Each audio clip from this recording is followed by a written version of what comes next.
If the world fucks anything up, I'm going to stab it. Oh. Yep. Much stabs. Mhm. Painful stabs. Much murder. It's probably fine. Alright. Yeah. Well, we're live and there's sound to it, so I'm just going to go ahead and jump right in to say, hey there, folks. How's it going? Welcome back to RWBY Jumpchain, good old terminal season. Hi. Yeah. I'll Greetings! do my intro real quick. Hello and welcome, dear patrons, to the Tables of Tartarus, a chapter of Purgatory Corner. I am your I'm not storyteller today. Corn is our storyteller for today, and we're going to be continuing the tale of RWBY Jumpchain Terminal Season. Come on in, take a seat, and let your imagination run free as we finally punch children in the face. Probably not in the face, maybe in the guts. Well, today our terminal you're gonna season try. is summer. Hi, Pocket. It's summer. Howdy. Yeah, we're finally reaching summer. Yeah. Bro, we've spent this whole time waiting for spring. God, we had spring for one day, and then we had a goddamn 80-degree day. It was like, what the frick? It was 50. It was 50. And then back to then fall 80. weather. Yeah. Fall weather. It's very cold. Well, yeah. We are in the bipolar area. That's true. Yeah. Now, as I recall, last time on Jumpchain Terminal Season, y'all ended up having some nice conversations with M and her representative for a while, learning about some new things, as well as learning that she is, in fact, waiting for you now in Vacuo in order to provide her assistance after the previous instances where Jackalope had reached out through the organization that you'd worked with before. Yeah. Aside from that, was there anything that anyone recalled that should be brought up in specifics? Because I'll admit to my failing memory.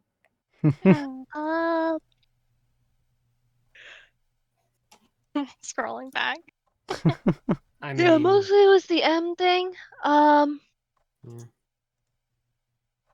We have to head back and pick up our food in the fridge. Wink. My goodness. yeah. We also have a fight to do when we get back. Yeah. Was the last episode or was the episode before that the one where it was all the spooky goopy? That was the episode before that. Okay. Yeah, where we learned about the thing and that the thing needs to die because it's being a bad influencer on babies. So we gotta kill it. Don't be a bad influencer, right? So deal with the consequences. Bad influence on the kids. Think of the children. Yep, think of the babies. Think of the children. How hard can we punch them? You just got to remember that the worst thing that you can be in this world is an influencer, I guess. Or a bad one. Yeah, because now we've got to go kill it. So. Yeah. Yeah. We were just talking about a bunch of stuff. All right. Well, as it is, y'all finished up the conversation. You wanted to go pick up your food. Wink. Yeah. Now I'm going to say that probably goes down pretty well. It didn't take you long to get there in the first place, and you didn't exactly go on a wide, long trek. Okay, does anyone remember the plan for the fight? I do. I'm looking over it right now. Also, you're slightly quiet, by the way, Wally. Wally is not close to his mic. I kind of figured. Wally sits back in his chair because he likes comfort rather than being hunched over. Yeah. You gotta use telekinesis, my man. Yeah. And no one's here makes ain't smart enough for that. So I will warn you that if Katie's the wild card, she may make bad decisions. That's kind of within expectations. Bad I wanna see decisions what are kind of like horrifying part and parcel decision of she makes. everything at this point. Is That's it even the jump reason- chain if one of you doesn't do something that might be classified as a war crime? Exactly. Oh, so Jackalope doesn't really know what to do with you anyway, so you causing chaos is best for him in the long run. If you drop glitter into their mouths, it's probably effective. Ooh, Yeah. I feel like that would be a war crime in itself. There may That be means she's living up to the standards. You Oh, will no. There may never be escape the glitter, even in the toilets. Oh, they'll Yeah. throw up and it'll sparkle. Ugh. Oh god. Yeah. Oh gosh. Yeah. Just like there that may anime. be. Yeah.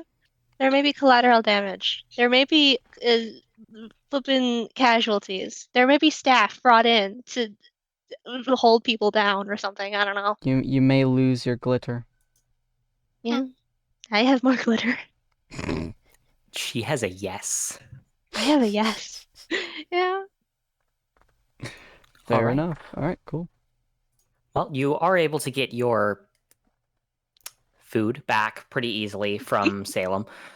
It's not difficult. It's clear that she wants to learn more about the thing, but at the same time, be kind of a dick move if she went and was like, "Nope, I'm not giving it back." So she begrudgingly hands it back without performing any experimentation to learn more about it. Oh, We that's want our nice nom of nom, her. thank you. Thank you for the food. Wink wonk. Just I'm don't not say it winking to back. its face.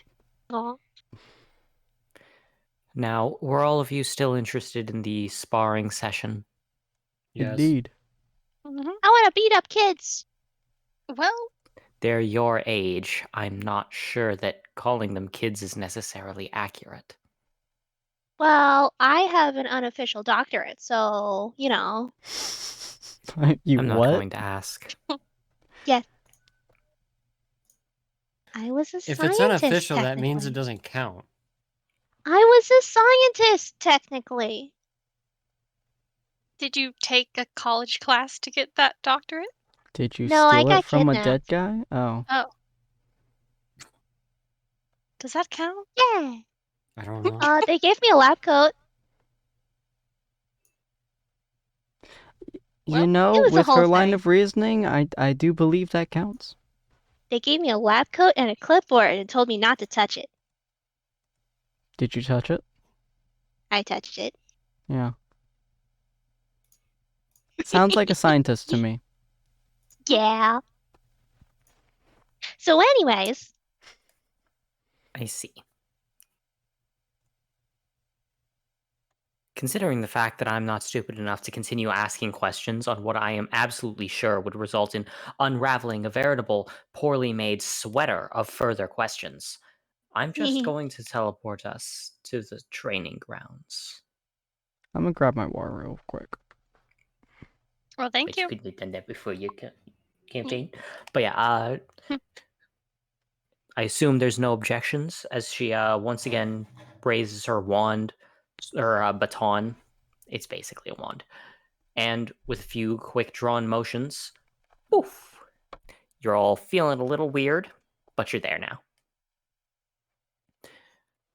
Now, if you take a look over at the jump chain thingy itself, you'll be able to see that you should currently be highlighted on a screen that has a couple of colorful circles on it, as well as a big ol' arena map. Yep. What I'm going to want you to do is drag out your characters down near the southern portion of the battlefield, similar to where Sin has currently placed his character. yep.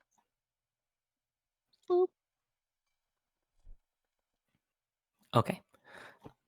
I I will see the four shift of my y'all there. overlay here in a second for you viewers. Just got. Yep. There you go.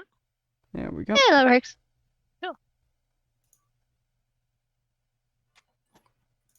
Okay. Perfect. There we go. So yeah, I feel like the turn order could be moved into the upper left, right above the text box. Considering the fact that way the only thing that you'd really be blocking is like, right, because you can't put it on top of the lamp. Can you Nope. make the lamp invisible? Nope. It's on the same layer. I Yeah. see. Oh well. Then Kitty, in the future, try it in the bottom right. What? in the future, if you can, make me that A lamp version separated. without lamps. Yeah. Well, Separate I lamp. mean, lamps are good. I just need it to have Huh. the lamps be on a different layer. So We debated this. I think. yeah, I need extra lamps, man. Huh? But yeah. Need more So- lamps. Yeah. Now I'm just confused. So as it is, you can the viewers are able to see the battlefield, as are all of you. Now, the setup for the battle is pretty simple. It's more or less just two teams of hunters are told to get into the arena and duke it out. Salem seems to cast some sort of enchantments around the area so that if you end up firing things, you're not going to hit any of the others that are currently watching. You've got a wide variety of people currently standing around looking there. You do, in fact, spot Team RWBY over in one of the sides. Doesn't seem that you're getting any shouts or things like that, but it does seem that they are interested in what's about to go down. Well, this should Across be from you, interesting. across from you are your opponents. The first one is so that's the thing. In the token layer. The first one. Holy crap! Huh? Okay, so I should move that down into the left then. Yep. Get big. Yes. Eek. So Jesus Christ! this is the person that is the most obvious in the front running group. She represented by the yellow token, and by that I mean let me click things. No. Yeah, it if you won't let me want, click move things. her to stage left Boop. a little bit. Yep. As you can see, she has a little token representing her. She is currently in the front of everyone. The remainder of her team is currently standing behind her. What is notable about this character is A, she's tall. B, she's pretty jacked. And I love the C, green. and all of you are. Why is the green on top of her face? I'm not going to fix it. I'm sorry. It's too much work. I have too many things on the GM layer. Well, they said egg on the face. Well, that's green on the face. Green eggs and Green eggs and ham ham. sequel. But so as you overall, she seems to stand at about 6'3", as well as be fairly ripped. The amount of aura she currently has is strong enough that even without having to roll a sense roll, all of you can feel that she does have a very large amount to her. Her weapons are the two, the sort of gauntlet-like things on her arms that you can see, but you can also see that she has heavily armored greaves as well, covering her shins and her feet. From the way that she carries herself, it's pretty obvious that she's going to be good at punching and kicking. She has almost Heard as you. much aura as I do, or possibly more. I didn't think we would run into someone with as much aura as you. Nor hair did is I. It's stuffy. kind of impressive. She cracks her neck, which you note that not only does it cause her hair to tumble around messily, as she does it, with the sounds of the cracks, you can see the lion ears on her head twitching. This is going to be a physically durable Faunus fight. Now, the next one, because I do not want to deal with that green circle any longer, I'm going to delete it, and she was supposed to be the fourth person I described. I do not care, because I don't like... Oh, no, don't you dare. I hate these layers. Token layer. Yeah. Sniper. Aw. This weirdly fact that military she's- garb. Yeah, so she's largely wearing camo across the majority of her outfit, as you can tell. You can also tell that that when I generated the image, it could not parse the idea of pockets. Yeah. It is a bit tricky. However, along with the camo look to her, she's got a much smaller amount of aura compared to her teammate, to the point where it's kind of hard to detect her. With the eye patch over one eye, it seems a bit odd for a sniper to not necessarily have depth perception, but the weapon at her side is a gun. Just a big old gun. It honestly looks about as visually interesting as Hunter's gun if you subtract the glaive portion. Which is to say, it's a normal-ass gun. There is no mecha shift functionality to this thing. It's just a very large rifle that seems to be set up to be able to fire in bursts instead of just single shots. Outside of that, because none of you are particularly... Correction, Jackalope, as I recall, being in the military, you're experienced with normal-ass guns. Yep. Yeah, okay. So looking over it, you can tell that it's fairly durable. It's not built like any of the other weapons that you usually see hunters using. It's the closest thing you'd parallel it to is, in fact, Hunter's weapon. The kind of thing that's designed to be simple, where you don't need a mech shift engineer to be doing things. It's just the kind of thing that you can sling over your shoulder and go for a nice, solid few mile run while carrying it and be able to fire that sucker. Simple as. There's a good chance there's more to it than that, but that would probably be in the nature of her semblance. But you can't really guess that from just looking at her. That gets rid of the annoying green circle. See, blue is in the front, so I will now go over to blue. This person is a lot shorter than the other two. Each of them standing at 6 foot for the green one and 6'3" for the gold. This person, Pretty. I need to bring her down a little. I hate these layers so much, but you work with what you've got. She is the only person here who actually decided to put on armor over any part of herself. Everyone else is just wearing cloth, where she's at least wearing some metal over her torso. From the seams of things, she doesn't seem to have a weapon on her. You can't see anything at all. No gun, no big weapon, nothing. All she's got going for her is that armor and a big old cape. I like However, your cape. her eyes do set specifically on Katie, and I'm going to have Katie roll a sense here, and if you have I know that obviously Lynn does. Hunter and Jackalope, if either of you have 2 ranks in sense or more, roll sense I as do. well. I do You not. do? Okay, then Hunter, you can as well. Oh, I Katie see. gets to because she's making direct eye contact. Oh, The others get fuck. to make it because they have really good senses. Wow. Okay, so Well, we know how these rolls go tonight. Yeah.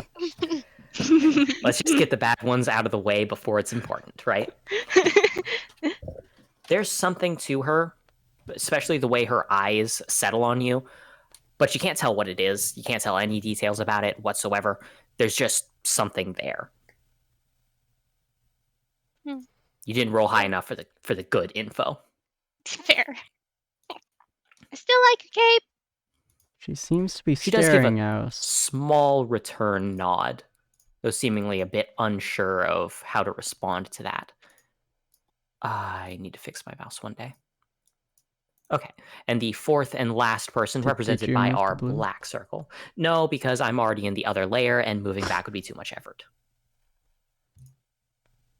The most casually dressed out of all of them, Wow. just wearing a hoodie over what appears to just be camo, just kind of looks at all of you with his hands put away. You can tell from his weapon that I obviously couldn't generate well, that on his back is a large rifle that, once again, is fairly similar to what Hunter is wearing, except his is designed more with a large guillotine-esque blade, completely blocky and sharp edge, as if it was literally pulled off of an executioner's guillotine. Jesus. From the seams of things, it's designed for heavy cleaving blows when swinging. The weapon has a lot of power to it, and Hunter, especially with your knowledge on your weapon, it's clear that this thing is designed to be able to hit with incredibly high velocity, high power rounds, as well as swing and hit hard. Mhm. But at the same time, there seems to be something else there. With your familiarity with this type of weapon specifically, I want you to roll me a sense roll. Okay. Do. Hey.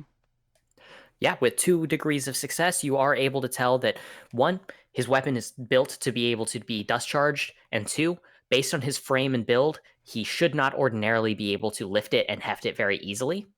It seems that he's currently, the weight of it is pretty heavy on him, but if he's planning on swinging that around, there must be more to it. It can't just be that he's swinging it around with raw strength, because he doesn't seem to have the strength for that. I want to look around the stadium. Is there a single other hunter who is wearing camo? Period. Not really, no. Oh, kind of look back. You don't spot anyone. I'm gonna if you look back want, at you my can- teammates and be like, they're the only people we've ever seen here who have worn camo. How much you want to bet that's their team name? Nah, maybe. Whoa, is it? Kind of Whoa. funny if it was. It would be funny, but is anyone else getting a feeling that we're not fighting trainees? Yeah. Salem looks between both the groups. All right. We'll be introducing the both of you to each other now. With the hunts from the Mistral Academy, tell me, what's your team name? Hi, I'm Katie. That's your name, Katie. We don't really Nope. have a name at the moment. You can just go and call us Hunt.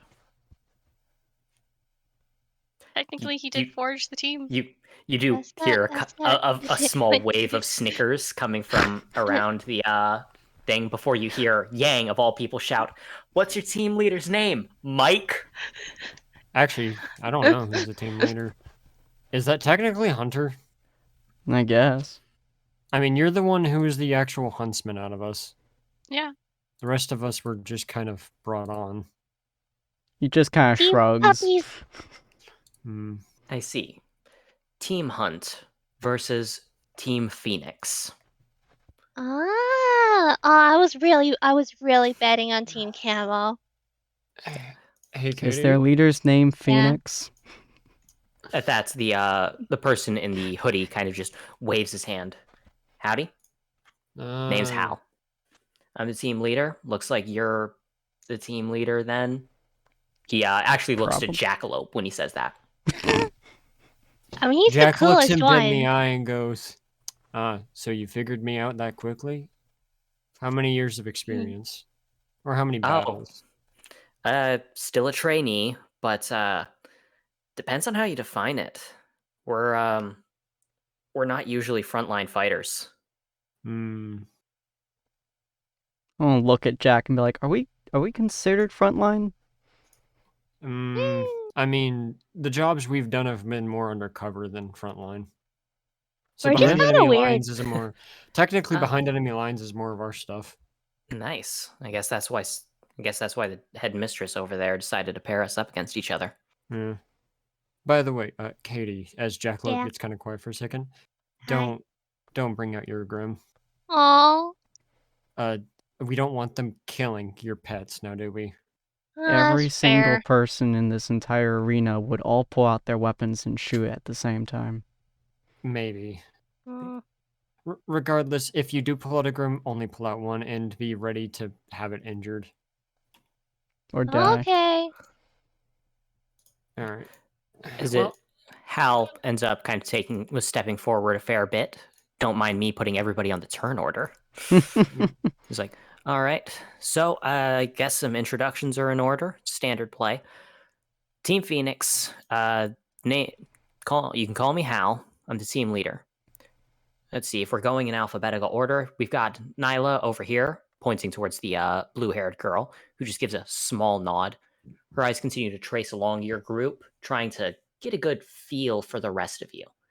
Notably, she seems a bit concerned when her eyes linger on Jackalope, followed by lingering on Katie. She doesn't seem as concerned about Lynn and Hunter as she is about those two. Is she okay? Oh, yeah, she's fine. She's just a bit smart, Bit in her head. Fair enough. Behind her, with the She's psychic. Sure she is. Yay! Behind Nyla, we got Citrine. Yeah. Citrine Nice. just kind of gives a small little 2-finger salute to the rest of you, but doesn't say anything. Yeah. Quiet, Honestly- psychopathic, crazy. Sure. Yeah, honestly, most of the talking gets either done by me or by fourth member of our group, Saffron, over here, gesturing to the lion-eared faunus, who gives a jovial little wave. That's a weird alphabetical order. Well, PNCS. Oh. Yeah. Nyla, Citrine, Saffron, Phoenix. Oh, okay. I like the one with the ears. She looks cool. Saffron's ears twitch at that as she then stands up a bit straighter and puffs out her chest in a bit of pride. Cute. I like Um, your ears too. All Yay! 3 sets of them. Yay!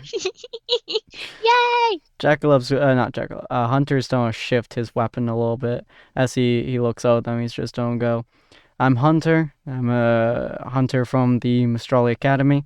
This is Katie. She is... Hi. Yeah. You too, huh? Yeah. You ever heard of a yes of glitter? There's out of all of the people, it's Citrine's face who immediately goes stone cold sober. Don't ask, Hal. Don't ask. Hal just kind of shrugs. Okay, I'm not ready for man-made horrors beyond my comprehension, so I'm going to move on from that. Yeah. Hi, This is Jackalope. He's Jackalope, and this is Lynn.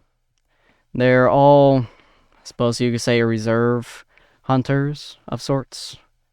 All from Mistrali, to the best of my knowledge. And Nice. we're all fairly new. Well, I'm not, but they're fairly new to the hunter aesthetic. So, a little bit unconventional styles of fighting. Solid.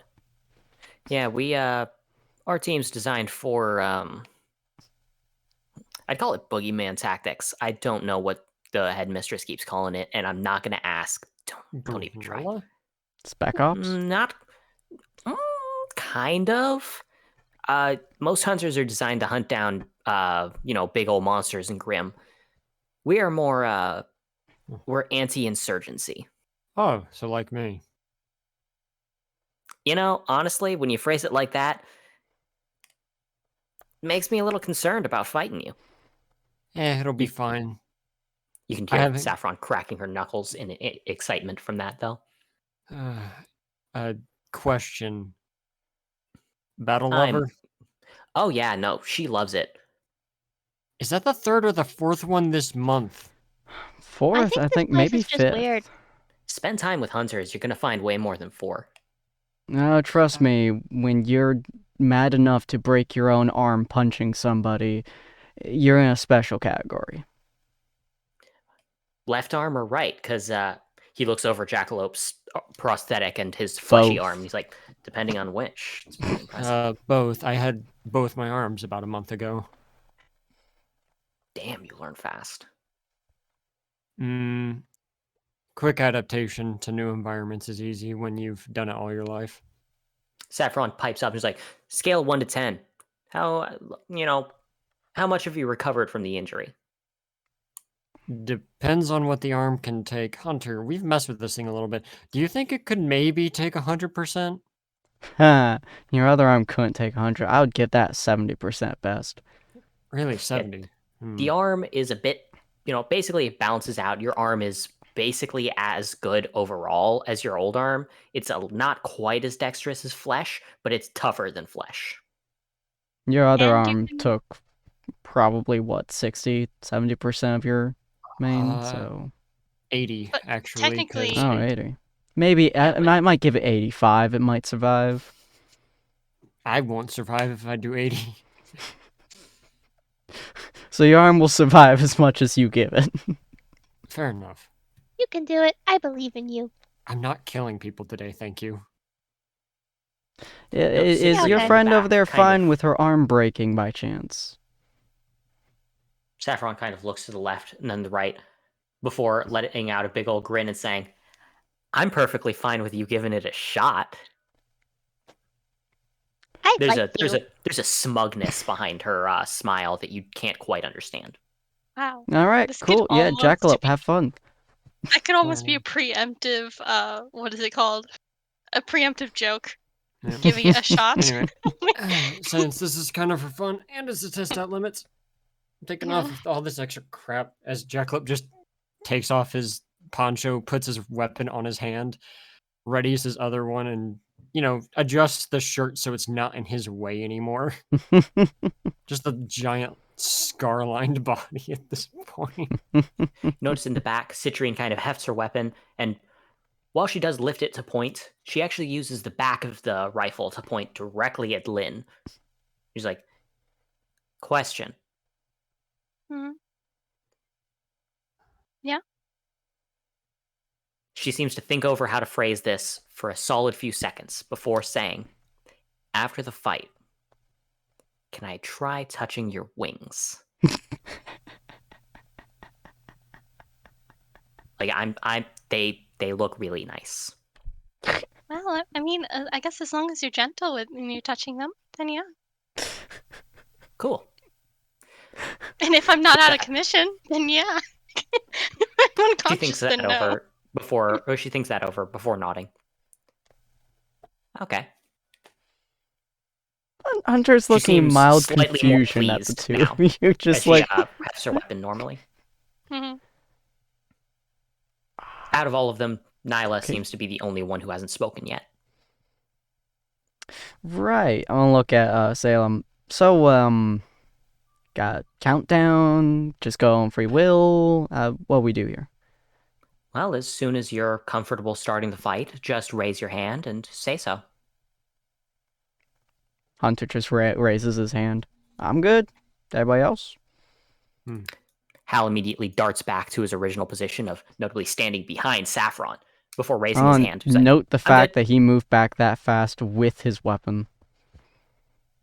Yes. Okay, we were able to do. But yeah. True. We all good? Then Hunter, Katie, remember the plan. Mm. He nods. Okay. I don't have a plan. That's the Good. point. This is true. Yeah. You want to add With us that, to the Nyla's- rotation? Yes. And at that, Nyla says the first thing you've heard her say thus far. She looks over the group and just points, says, all right. Points to Jackalope. Frontline fighter. Points to Hunter. Range support. Points to Lynn. Similar range support. Points to Katie and says, I have no idea. Exactly. No, she's got it pegged down. That's nice. Okay. Now, for initiative, I will have everyone roll their speed rolls, and we'll figure out who's going. So let's see. Oh, yeah, I'm rolling speed. That's right? a Yeah. So solid Jackalope couple. has 0 That's a successes. solid failure from me. Oh, you're not Neutral. What? Haha. Okay. Jesus Christ. So, all right. Well, I'm going to roll for the others. Let me open the Excel spreadsheet because Watch as they I all get finally had nat some time. sixes. Well, we've used up all the ones. I really hope so. Damn, 46, and they still fucking ate it. Okay. Someone's gonna have all them sixes.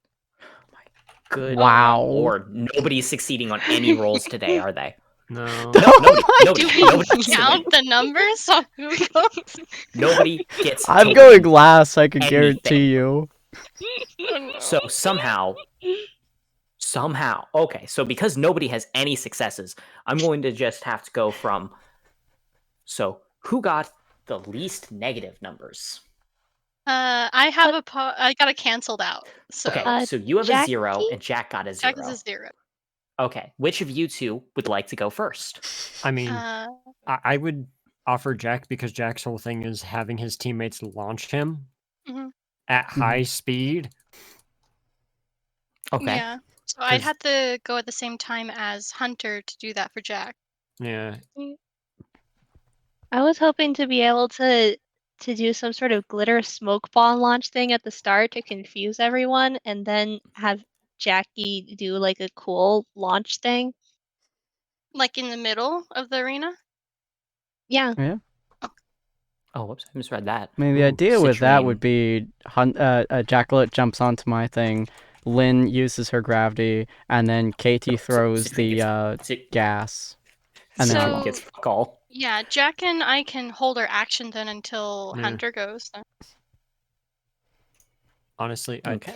I was thinking of this. Just Jackalope jumps. He doesn't like get on your gun. No, he just jumps up and pivots his body so that you can basically baseball bat his feet. Fuck yeah. Okay, so that means she goes fourth, and that means that is fifth. Oh wait, what was Katie's roll? Okay, so then that means Katie goes sixth, seventh, and eighth. I can't believe nobody got a single success except technically.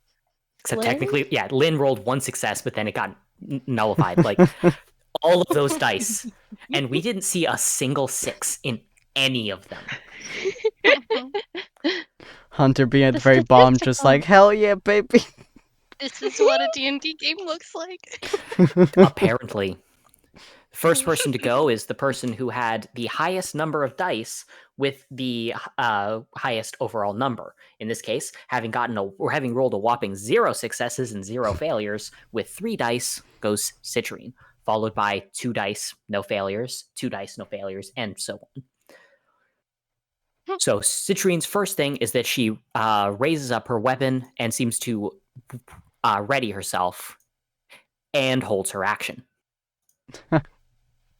Everyone who rolled high sounds like they want to hold their actions, which is just yeah. goddamn hilarious. to me.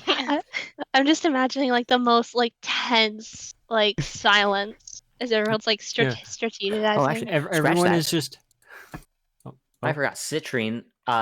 Specifically, her first action is she's going to raise up her gun, then fire off into the air. Okay. That's her whole action. Cool. Alright. Jack? I mean, Jack is holding his action, but in the moment, he just starts boxer bouncing with his arms limp. You can see that Saffron mirrors this action, looking at you curiously before kind of raising her hands up. Not into a boxing pose, with the fists near the chin. Instead, she raises them up higher, her hands open into, partially open, looking a bit loose as she brings them around up to forehead level. Hmm. Muay Thai. More Muay Thai. She's like, is that another language or something? Right, you people wouldn't know it. It's a fighting style. What do you mean by you people? But yeah, so next. Oh, you people. Lynn. Yeah. I'm holding an action to pair with Hunter. Jackalope's in the zone right now, so his words are literally just blunt because he doesn't see himself as a normal person in this world. Yeah, like entirely incidental. It's just you also happen to say that to a member of a minority right on the spot in your first introduction. And his face is funny. kind of just blank right now, and it's just like this deadpan. Yeah. But we have 2 faunuses in a group, so we can't be racist when we're a team, right? I mean, I guess. Oh my god. The next person's Wait.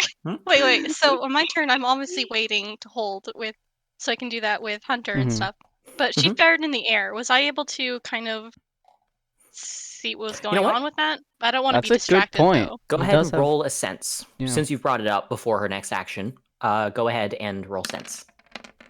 Oh my wow! god. Oh. What the hell? It's cursed. The session is cursed. I'm sorry. I can't do anything about it. Corey, why? There's nothing I can do. I'm sorry. Can we get like additional things later where we can get like a +1 to something, but like only once when I get a counter or something? I have no idea. I wonder if that would You know help what? cancel Yeah. at once. Potentially, as things go on, I have no issue with homebrewing a couple of extra things about rolling and re-rolling. But for now, right now, that's a big whopping 0. You see that she fires into the air, but whatever she fires, seeing as it's moving at the speed of a bullet, you can't really get a good grasp on it. It's probably a bullet that she just fired from her gun, but you can't know for sure. However, what you do know for sure is that as Saffron's turn comes up, the first thing that she does is she erupts forward in order to close as much distance as possible. I wish that my left click worked right. She's able to clear the majority of the distance and is clearly making direct eye contact with Jackalope. Oh boy. She seems to want to turn this into a good old-fashioned brawl. Meanwhile, what you see as with Nyla is that she spreads her arms out wide and seems to hold the pose for a moment before going from open hands down to a pair of tightly closed fists, as she then pulls them back into her torso. Since you've already brought up the fact that you're keeping an eye on things, I would like Lynn to roll Sense. You are the only one who meets the minimum sense threshold to be able to perceive this. Oh my god, finally. And it's a success. Wow. There's finally a non-zero, non-negative number here. What you are able to see is that something is moving through the air around there. There's a good chunk of the area, specifically, let me draw a shape. I shall do it in white. This region here, there's something in the air. You cannot tell what it is or anything else, but what you can be sure of is she did something right in that space. Oh, I'm gonna Can I use say, my- I'm gonna just call out free action, say, Blue Eyes created something in front of her, protecting the last end of her team. Can I pull on my oracle goggles and see if I can detect anything? Because that's like an aura thing, right? You absolutely can. Go ahead and pull out the Oracle goggles. You'll get to make the roll. Since this is literally what the thing is, add +2 dice to your thing. Blue Eyes White Dragon, let's go. Okay. Did me Perfectly calling out symmetrical 0. say anything? Help any? Oh, With the call out, it's so the only reason that she knew to take her Oracle goggles out to look in the first place was because you made the call out. So the call out doesn't grant you additional things, but unfortunately, a net 0, what you can tell is that whatever she did that was spotted by Lynn is definitely aura based. You can see thin amounts of aura in the air formed between the two pillars that make up that portion of the arena. There's something there in the air, and there's almost like a thin sheet. You can't make out the shape of whatever's going on there, but there's a goodly amount of something that's specifically set up there, almost like a net. it's like a net barrier thingy? I don't know, but it looks cool. Thanks, Katie. Yeah, I'm helpful. Yeah, you did pull out the Oracle goggles, which would take a little bit, but is there anything else that you'd want to do with your turn that would be relatively quick? I'd like to shoot some grenades towards Saffron and just be like, glitter bomb grenade a certain doom! Well, with the time taking out the Oracle goggles, I don't think there'd be enough time to then also pull out your weapon and then fire on a target. Oh, that's fair. Oh, You wouldn't Katie. happen to have any grenades that you could just drop, would you? Yeah, just yeeting. Like, if you wanted, you could just reach into your pocket and yeet the first thing that you touch. Or you could try to get those glitter bombs and get it like a cover smoke screen so that even though they made that barrier there, they couldn't see through it anyway. Yeah. So they'd have to go around or dismantle it or something. Slam that hand into that bag and throw that shit on the floor. Yeah. Do a quick little yeeting. Okay. In this case, first, tell me what you want to do specifically. So I'm thinking I'm gonna just grab I'm gonna see if I can grab a grenade thing and then just kind of yeet it towards the barrier thing. Okay, towards the barrier. Just towards it. Not really, but not aimed for anything specific, but just the giant barrier thing, and then hopefully it just kind of smokes everything up with glitter. So given that your target is a whole bunch of spots, and it's just a big old chunk of things. Here, you're going to be rolling your dexterity, and you're going to hit on force. Okay. Watch them Get roll critical twos. success. That's 2 degrees of success. Hey. Now roll me a d6 for what you end up pulling out of your pocket. Just one. 2. It's not a failure. Yeah, so it's not a failure. If you'd failed, you'd have thrown a grim. Oh, Ah, So as you end up throwing the first thing that came out of your pocket, you end up seeing it arc through the air, and you realize that Senor Nyarlathotep is not in your hand anymore. whoops. As it ends up impacting against there, though, you have a fiddly little weapon. It basically ends up causing a small dust detonation of several of the rounds in it, as it functionally does a similar thing. However, I did- you're currently missing one of your weapons because you rolled a 2. Totally did that on purpose.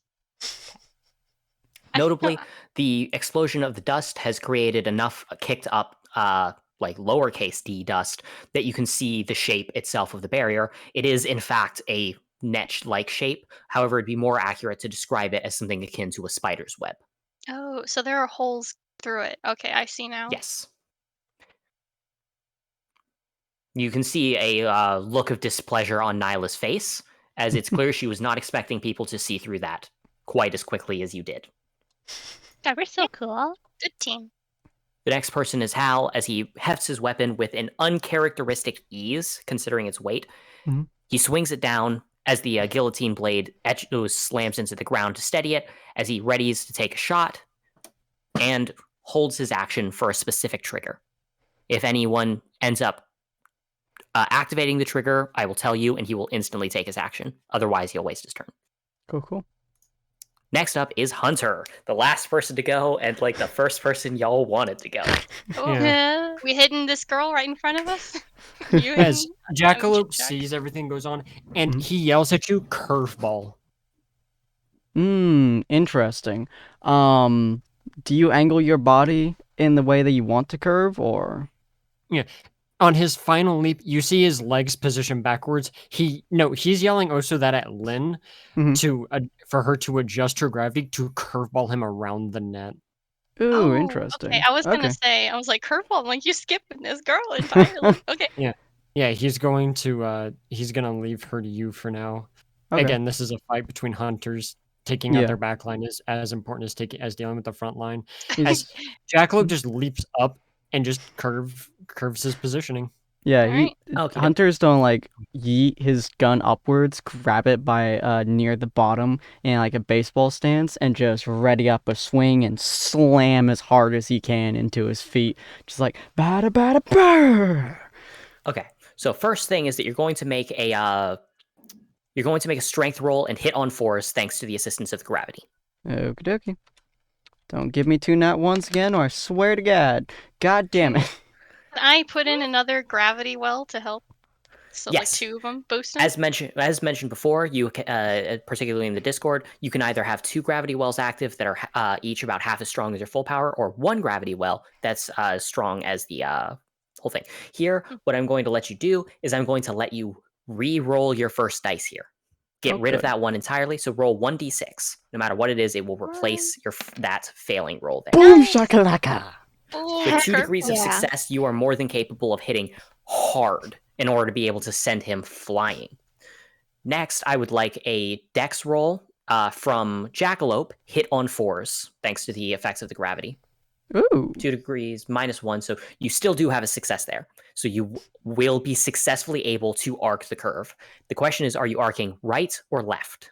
Because I just want to be able to draw this freehand to understand exactly how you guys are moving. He'd be arcing left. He's gonna go for him. Okay, so you are He's going doing this on in a- purpose, by the way. in a that waywardly direction. Is that right? Yeah. Yep. It's a Okay. hell And no of an matter where arc. Jackalope impacts, the moment he impacts, he's activating his semblance to absorb the shock of the impact. Okie doke. Now, to verify, Lynn, you have now used both of your gravity wells at this current time. Mhm. Okay. As Jackalope is going around, it's clear that, physics willing, he will follow the exact route in order to do that until suddenly, Jack, you start slowing down far faster than you should, considering the fact that you're moving through open air. You pretty much hit a stop right over here, near where the pillar is, as you note from the angle that your hair is moving, your gravity is being directly altered. Huh. Oh, Jackalope's dealt with this before. He knows how to deal with this. As he loads, as he's flying and he notices this, you see him just shoot out all of his dust in his containers and loads it all with fire. Oh, no. All right. So He's you're going about to explode himself. All right. And that's going to try and push you the rest of the distance? Yep. Okay. You get around here and you pass the threshold. You've now triggered Hal's action, which was to attack anyone who gets past the barrier. His I want gun to see seems a to critical pivot miss. right on the blade as he turns it sharply. Let me double check his stats. That's going to be Dex. I want to see that critical miss so hard. And thanks to the Holy- bonus, since What a- you're currently in the air, it's not a critical failure, but it is a ultimate net zero. The shot goes right through the space between your head and your shoulder, just barely missing by a matter of millimeters. I'm You just can feel picturing Jackalope just part of- cracking his neck, and it's just. It's hard to hear, but you can at least see Hal click his teeth in response to the fact that he missed the shot. Jackalope, with the full explosion, you end up landing fairly softly, thanks to the effects of the gravity the gravity manipulation nullifying it. Instead of hitting the ground and absorbing an impact, you land softly with no damage, and you're within melee distance now with what is clearly meant to be a backliner. I mean, we know how this ends. Now, It's too bad now you with- didn't get to smack into him. Yeah. Mhm. So with that, I believe that'll wrap up Hunter's turn, and we're going to Mhm. treat that as also having been Jackalope's stored turn. Yep. Mhm. So that wraps up everyone's actions for the round, and we circle right back to Citrine. Her response seems to be to level the gun at Jackalope and charge forward a fair bit. However, she immediately grabs onto Hal's arm and fires at you. Now, due to the fact that her primary goal is not actually to hit you, she's doing it at a penalty and loses 1d6, but succeeds anyway. Damn. Okay. Rolling for damage against you. 4. That's not a bad hit. The shot impacts you dead center mass, which, because you're still under the effects of the gravity manipulation, I'm going to have you roll an endurance to be able to hold your footing and keep you from falling backwards. Would I have stopped it though when he had gotten it, or is it not me anymore? It's not your gravity manipulation.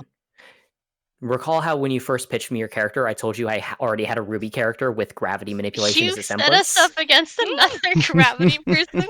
I dare you. made this character years ago, and I refuse to let them rot in the did. backs of my mind.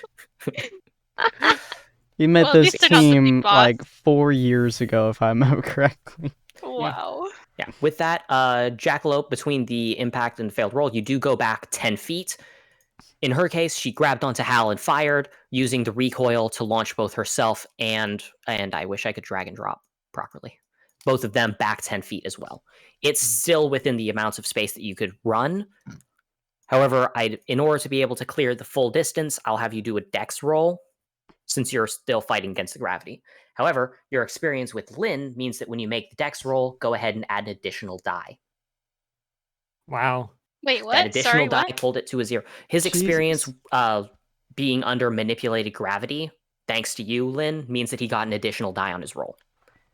Yeah. And that set it from a -1 to a 0. No, Jackalope is going to scream out, they have gravity. Mm. Ooh. Well, that's not good. Shut up. Oh That's a god. What a pain. coincidence. Now, with the 0, it's not a failure, so you would be able to close the distance. However, I'll warn you now that if you close the full distance to get back into melee, you might proc a response. No, Jackalope's aiming for them to hit him right now, so. Oh, okay. Then in that case, it's probably a good thing that you're proccing a response. Because remember, his semblance is active right now, so he's trying to absorb. Okay, so use proc a response specifically from Nyla, since she's the only one who hasn't just suddenly been rocketed around a little bit and lost her footing.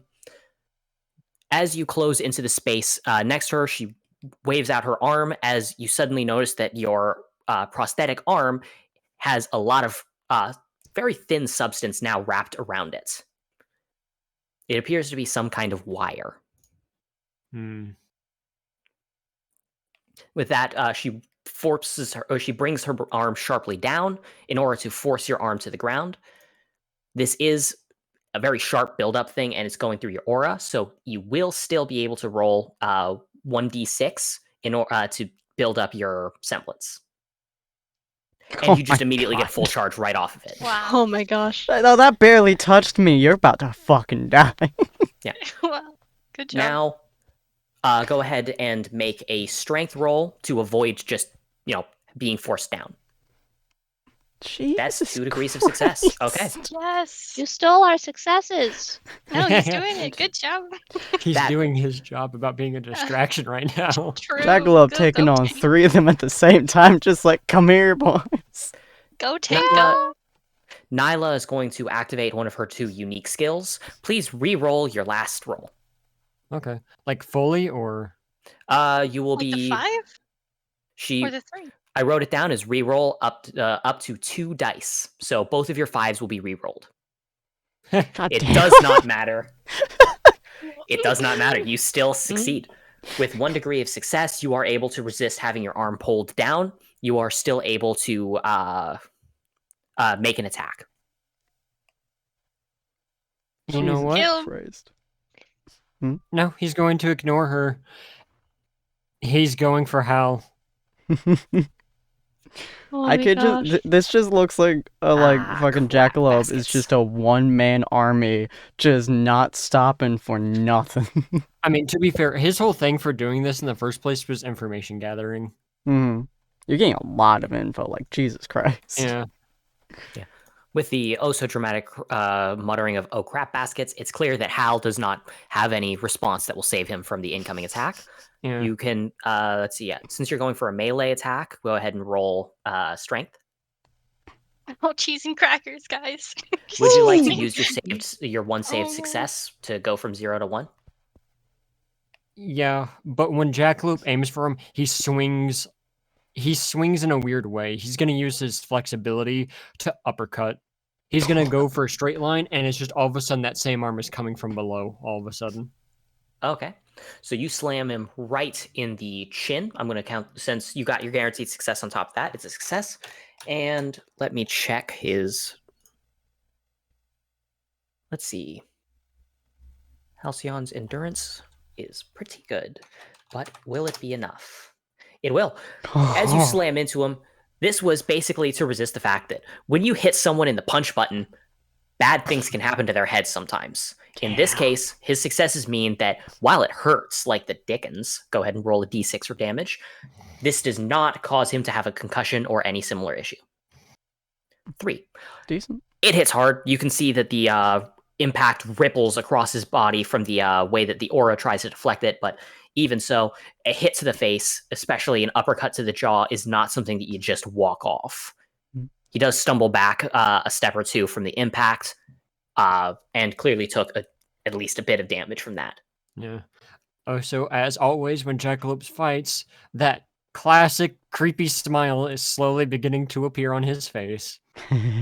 Notably, as he steps back and brings his hand to his chin, there's an eerily similar sight. Lynn, your vision is enough to be able to spot it despite all of the things there.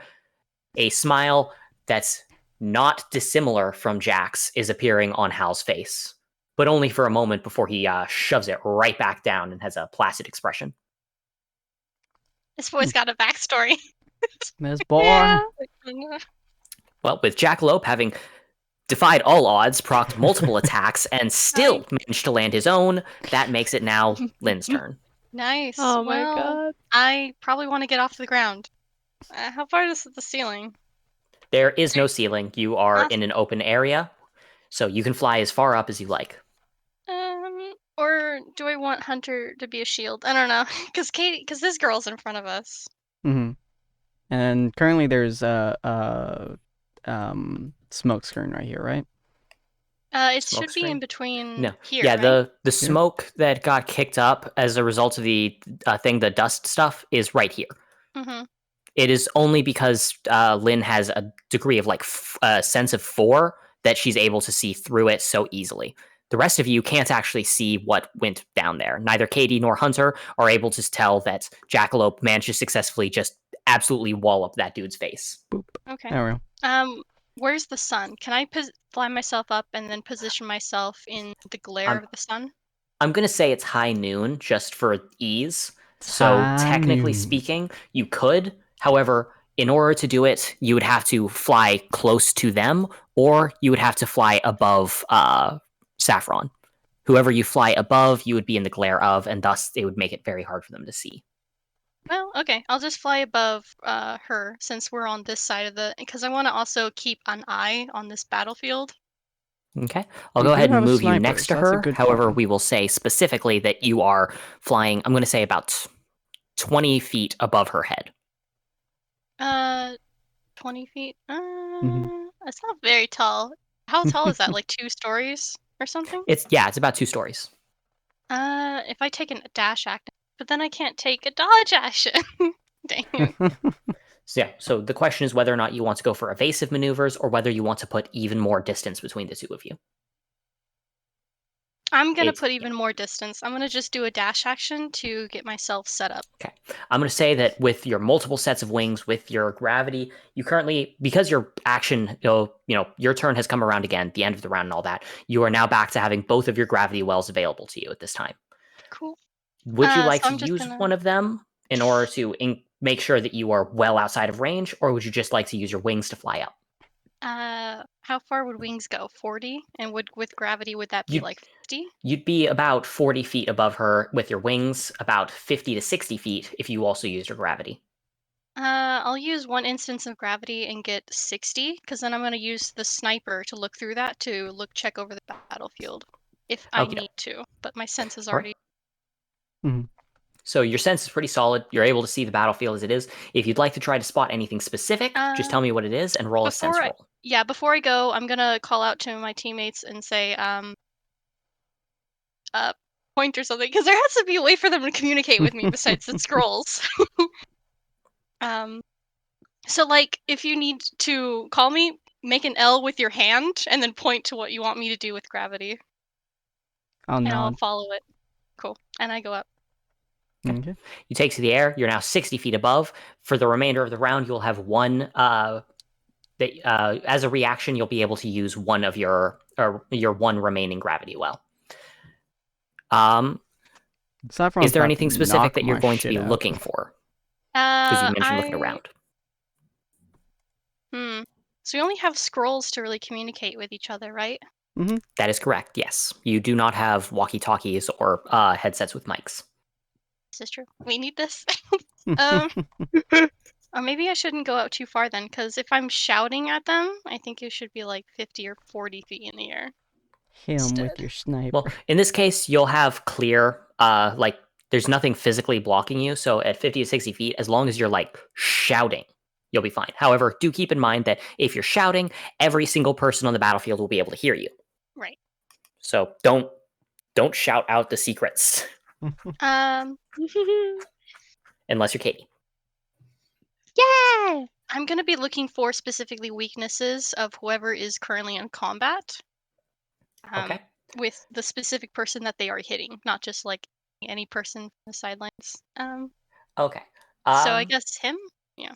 So I'm going to have you roll sense. And depending on how well you do, I'll establish how well you're able to examine specific weaknesses. That is 1 degree of success. I will say that you can pick any of the 4 targets, and I will tell you a relevant, important piece of information regarding them. Who would you like to pinpoint? Give me backstory. Okay. You look directly at Hal in order to try and figure out any weaknesses. Notably, he is favoring his right side, and to confirm what Hunter suspected, his weapon is too heavy for him to wield. This is despite the fact that he is wielding it. However, you now know the explanation for that. He's using his gravity to help him wield an abnormally heavy weapon. So favoring his right side, okay, means that the left side is weaker. He's having trouble with that. Okay. Hal's left side is weaker than his right side, and if you're able to get that info to Jack, and Jack is able to exploit that, then in that case, I'll give an additional dice to his roll. Or actually, I'll let him choose between an additional dice after the fact and re-rolling a dice. Can I free action shout at him right now? You could, yes. If you would like to shout it, go ahead. Okay, then I'll shout, Jack, boy is favoring his right side, weapon is too heavy. Okay. Hal, you notice that with your sense, Hal's eyes narrow as his eyes dart to you for a moment, as he seems to raise his left arm. It isn't going to make him suddenly stop favoring his right side, but it's clear that he's raising it so that if Jackalope goes to specifically punch him in the left side of his abdomen, he'll be safer.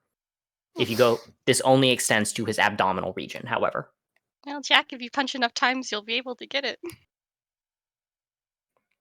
Okay. With that, between your flight, your dash action, and looking around, that is your full action, as it is now Saffron's turn, as she seems conflicted. It's the free action. She points to Hunter and loudly says, "Who am I fighting?" This appears to be a genuine question, as she wants to know who to punch. Hunter completely taken off guard by the fact that this is a genuine question. Kind of looks at her very blankly for a moment, looks at Katie and her absolute tiny insanity. He just goes, "Me, I guess? Good Hit answer. me with your best shot." She sprints into the whole thing. As she closes in, she targets the person that you told her to. Good luck, Hunter. Now, Hit me with what your she best does shot, is baby. she immediately leads in and is clear that she's going in directly for a grapple. Her stancing is wide open, and in this Okay. instance, if you'd like to make a melee attack, go ahead and do so. If she's going straight for a grapple, can I reaction make a wall of light between me and her? So she basically just like slaps herself into the wall and then Yes. just shoot through the. Could you get So you yourself can't, up as a on reaction, shoot through it. Okay. However, cool. you could use your reaction to create the wall, just like how you Lynn can use her semblance on reaction. Yeah. Well, reaction make the wall. So she basically just plants herself against the wall, like as if she just leaped towards an actual wall and slammed herself into it. As that happens, she does bounce visibly off of it, and you notice her aura shimmers as she bounces against target. However, when it does, it looks completely different from how everyone else's aura looks when it shimmers. Whereas everyone else looks like it's a wave pattern rippling through, instead, it almost looks like it takes the form of a thin layer of solid material for just the briefest moments before disappearing. She seems to be a little caught off guard before she rears back her arm, and you can see that her gauntlet shifts in several places, and you can see 6 dust rounds get loaded in the same Jesus movements. Christ. Oh my gosh. have fun, guys. Holy shit. You can hear her knuckles cracking just from the way that she closes her hand before she swings. Fuck you, Jackalope. So, What? Oh my He's God. taking on them too. I mean, to be fair, you never said no to the plan. I mean, true. I mean, you guys- Ooh, it's gonna hurt. Oh, so Katie's she's right going next to to roll me, too. her normal strength. Then I'm going to add a bonus for her loading it with 6 the rounds. yes. Sin, can you stand on your light platforms? You could get above the battlefield, couldn't you? She'll be re-rolling 1 dice as a result of the My light loading is like bonus, very. and it doesn't Oh matter. my god. She still rolled. Okay. So The light rolling- patterns are really weird. I could technically stand on it, but I can't move them after I make them. So- Can you jump to? You can jump from 1 to 1. Yeah. As long as I make them. So in this case, Hunter, I'm going to have you roll speed to represent dodging, because that's the only way we can explain you dodging, as she breaks through the barrier, shattering it the same way your bullet does. With a 0, What are you these rules? with a 0, you are not able to dodge it, and it is functionally the same thing as when you shoot through your own barrier to hit people with shrapnel, as you are struck with the shrapnel. It's Rolling not the 1d6 most for damage, damage. but it's okay. Yeah, no, it barely Oh my scratches you up. It's barely impacting against your overall thing, as she seems a bit annoyed. as it just like floods over her and like minor cuts like slicing to his cheek or something, he just kind of looks at her and slowly raises one hand and slowly brushes off his shoulder. Oh She is no. going to now. That was her main action, so she will try to close the distance in order to grab you with her other hand. However, unlike a full proper grapple, this is just her rapidly reaching in to grab you. So go ahead and make a speed roll to try and just not get grabbed. You'll Oh hit my on God. force because it's basically it. What the fuck? When you hit on fours, you have a 50% chance for a dice to hit, but you only have a freaking like 16% chance to hit a 1. How many ones? And it keeps happening. How many ones today have we rolled? Too many. Either way, you are not able to escape. She is able to grasp you by the front of your shirt, but that is all she can do because the rest of her action has been consumed. What the fuck Nyla, was on the that other hand, shit? it's now her move as she raises her other arm in order to send out a few more threads and wrap around Jackalope's other arm. Ellie's like, time to refresh the website. Normally, Jackalope, you would get advantage on and hit on fours whenever you're being put into a grapple because you took flexibility. However, because this is not a normal grapple, I cannot afford you that ability as the threads are moving in a highly flexible way themselves. Oh. So in this case, you'll be rolling dexterity to avoid having your other arm affected by the thread. Oh. Mm-mm. Jackalope. Why? How many I have an ones? idea of what. I have an idea of why he would be willing to take these. Okay, tell me why. They're threads, yeah? Yes. That goes both ways. Oh. Okay. Yeah. Oh shit, At yeah. that, she pulls her hand sharply towards herself as it basically forces you to look in her direction, making sure that you are solely focused on her and are not pursuing Hal. At that, she pulls out just a standard issue baton and flicks it out and points it at you. But she does not go for a melee attack. Instead, she is holding her actual attack itself for a specific trigger. It's not a complicated trigger, so it's probably going to get procced in a minute, but who knows? Yeah. You can never know for sure. In the meantime, it is now Katie's turn. Okay, so Katie is looking at red guy fighting the lady, Saffron. and yeah, Saffron. And she's like, oh no, red guy. Is the goose here? Yes, the goose is currently sitting back, looking at the fact that Hunter just basically took recoil from his own attack and is staring smugly down the edge of his beak right at Hunter. Why? This bitch. I'm just like, the Never goose. without- Are you ready? This is your The time. goose, hearing that, the goose immediately extends his arm outwards and is clearly holding a detonator. He looks really excited. You have no idea what the detonator is for. No clue. What? Do you really want to tell him What? it's time? Or do you want to give him Oh, no. more explicit instructions?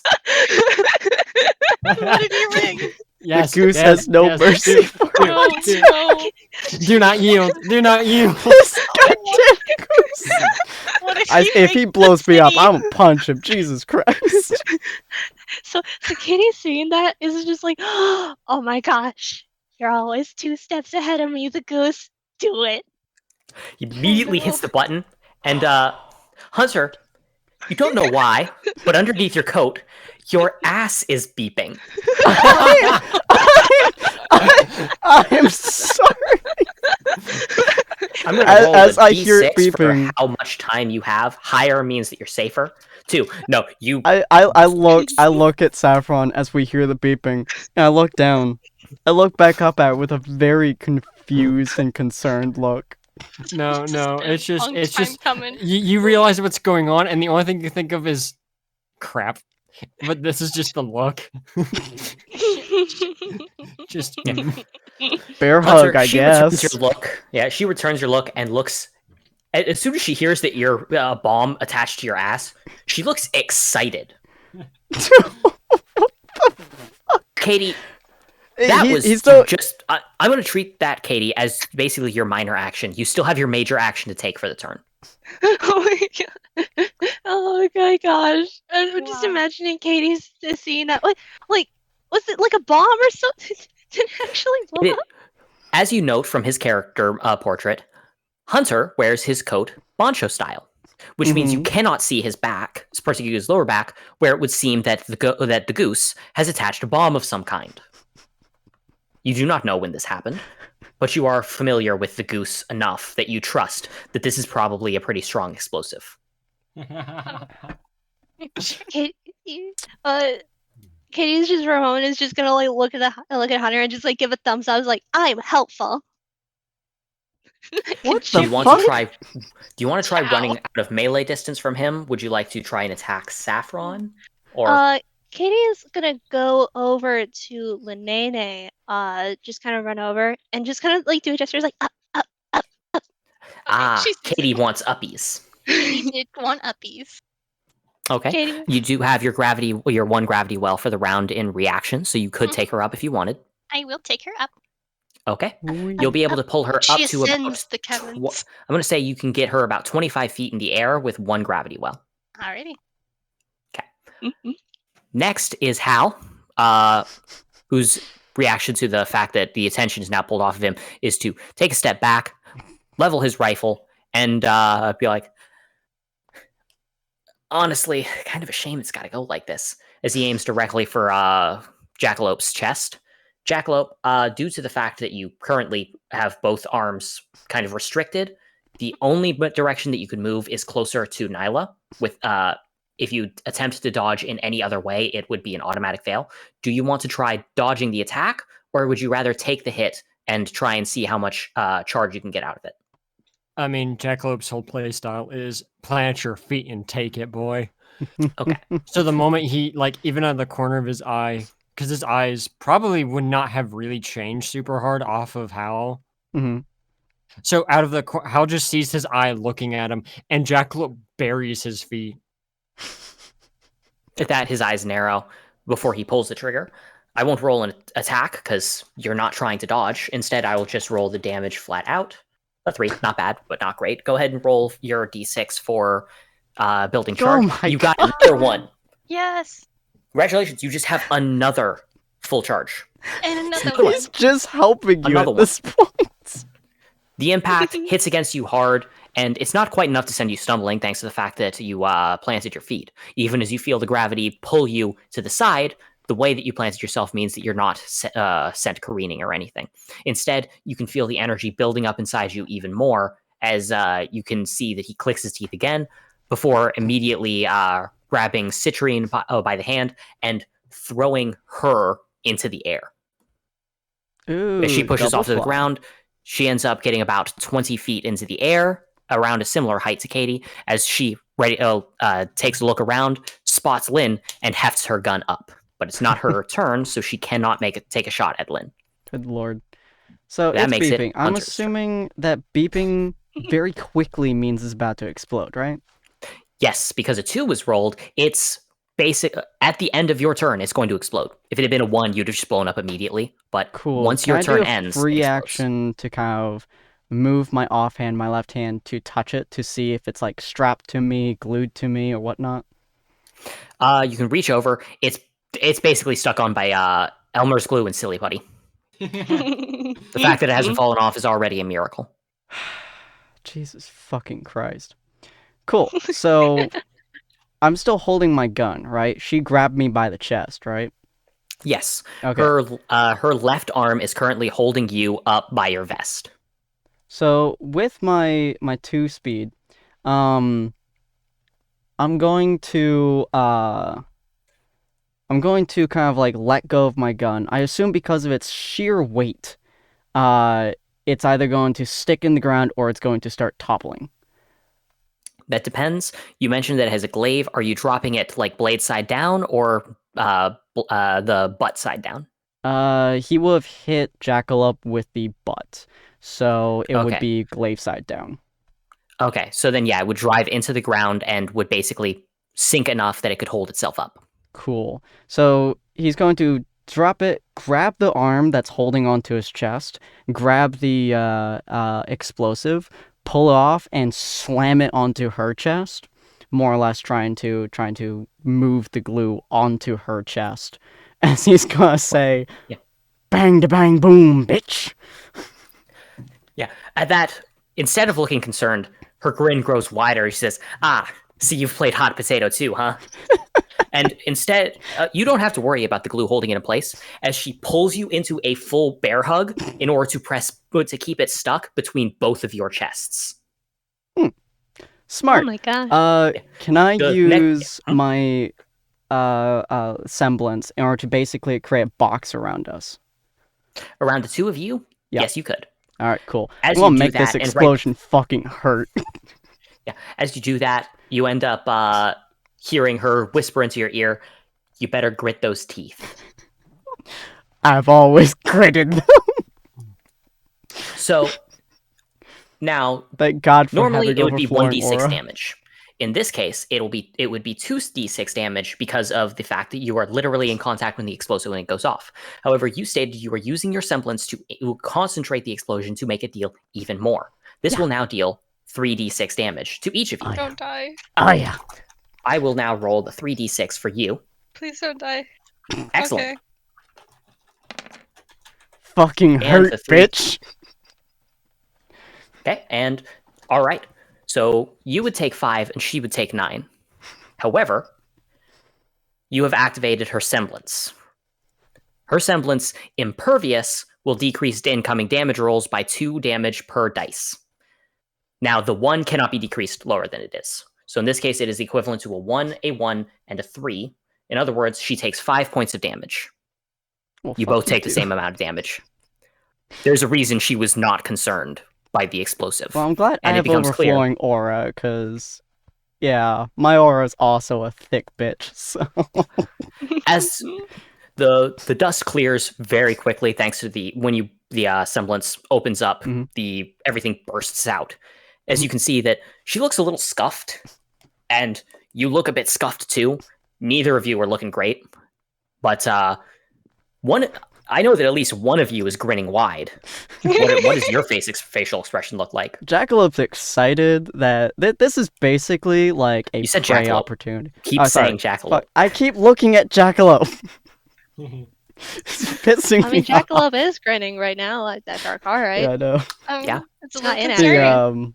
But Hunter's like looking at her, and this reminds him of when he would be hunting in the forest for like days on end, and he'd be fighting someone who's particularly smart, but also stubborn as shit. And that is What like I'm a getting- great battle. You see this lion girl with her like wide grin, twitching ears, having taken a whole lot of damage, and you just immediately flash back, and you're like, "What? Clever girl?" Yeah. Ah. Wow. Now, in this case, you are currently being bear hugged, as neither of you were trying to separate each other. Mhm. As it is, you're still within that. Oh no, I hate how I double click. Okay, it's Citrine's turn now that Hunter is gone. Now, Citrine is in the air, about 20 feet in the air, has spotted both Katie and Lynn, and her first thought is to target the person with wings here.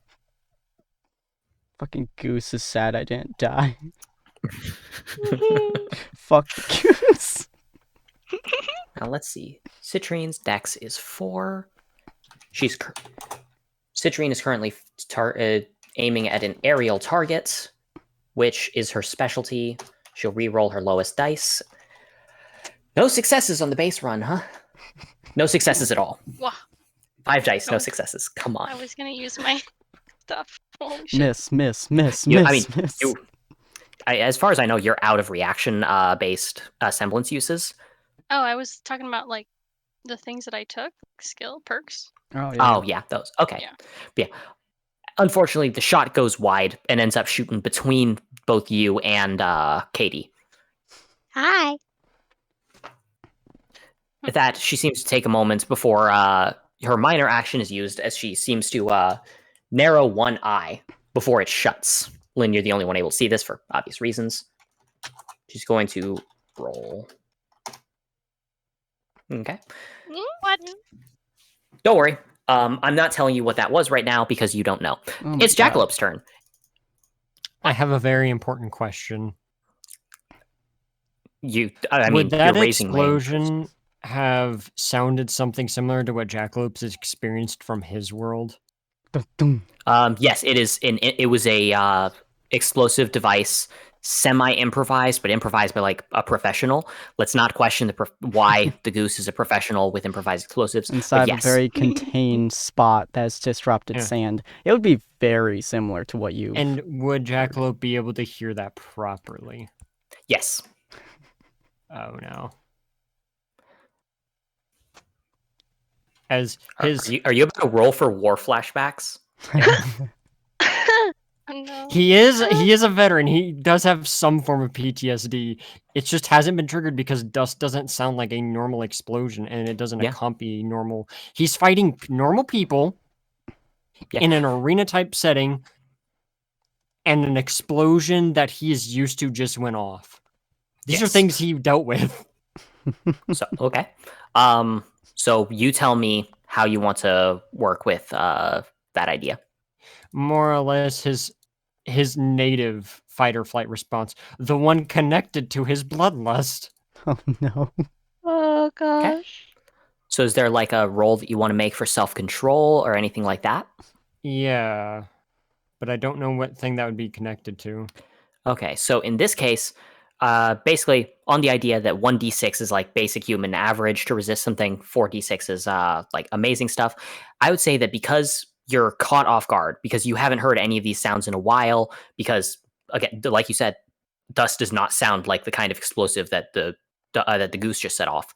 I'm going to say that you would roll 1d6. On a success, you'll be able to stay more or less focused. However, anything else, well, we'll cross that bridge depending on what your roll is. God Oh. damn. Okay. What is with your one dice success? With The that, third time you've done that shit. you are not comfortable with the way that your body is now reacting to that. For a moment, it feels almost like you're separating. Your mind and your body are completely different entities, as it feels like your body is about to lose control.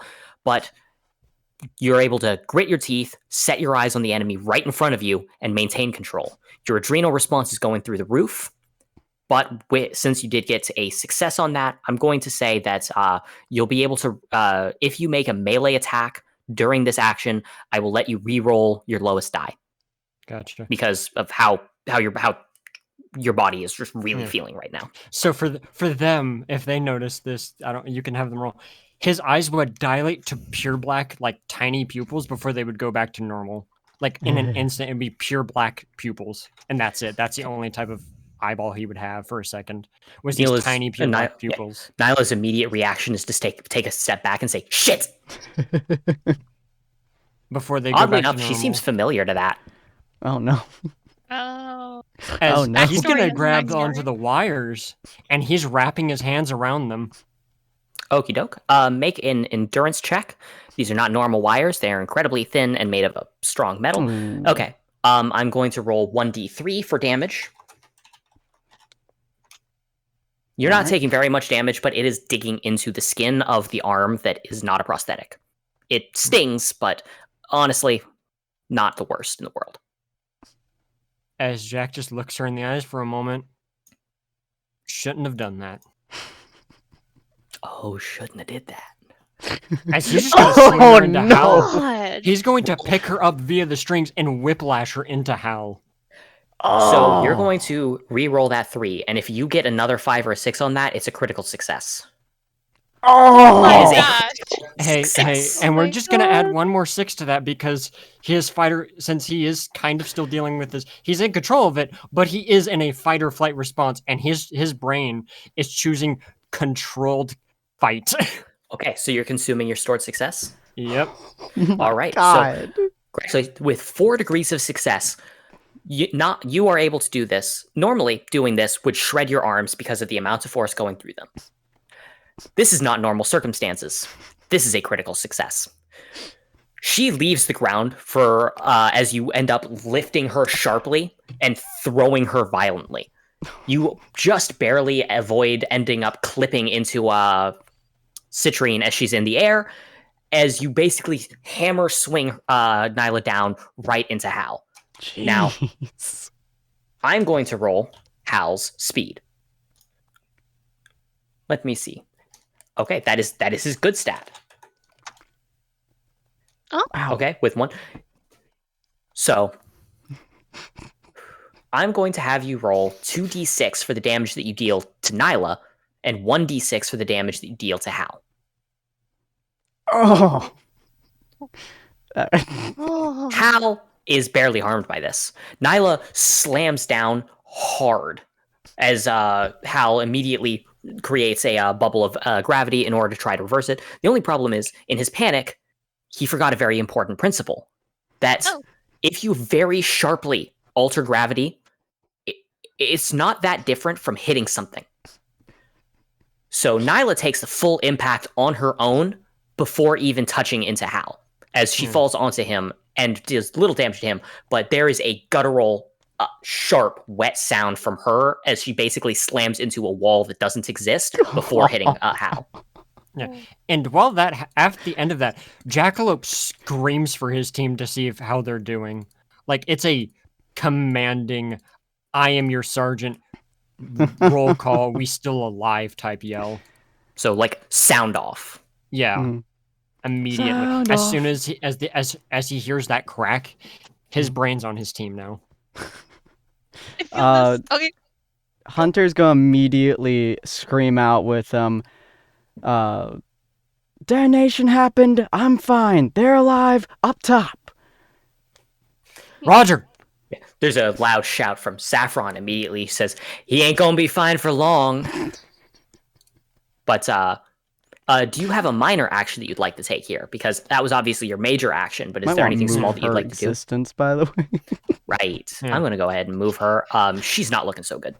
10 points of damage is hard. Jackalope's minor action is to stand up straight, and he unloads his dust canisters onto the ground. Specifically, he unloads 10 at his feet. And he's deadpan looking at Hal. Hal looks at you, then looks at the ground that you just dumped them onto, then looks back at you and is like, you asshole, this is not espionage work. Actually, He's just weird like that. yeah. He looks him dead in the eye and goes, actually, it was. I had to do jobs for the people while also screwing them over.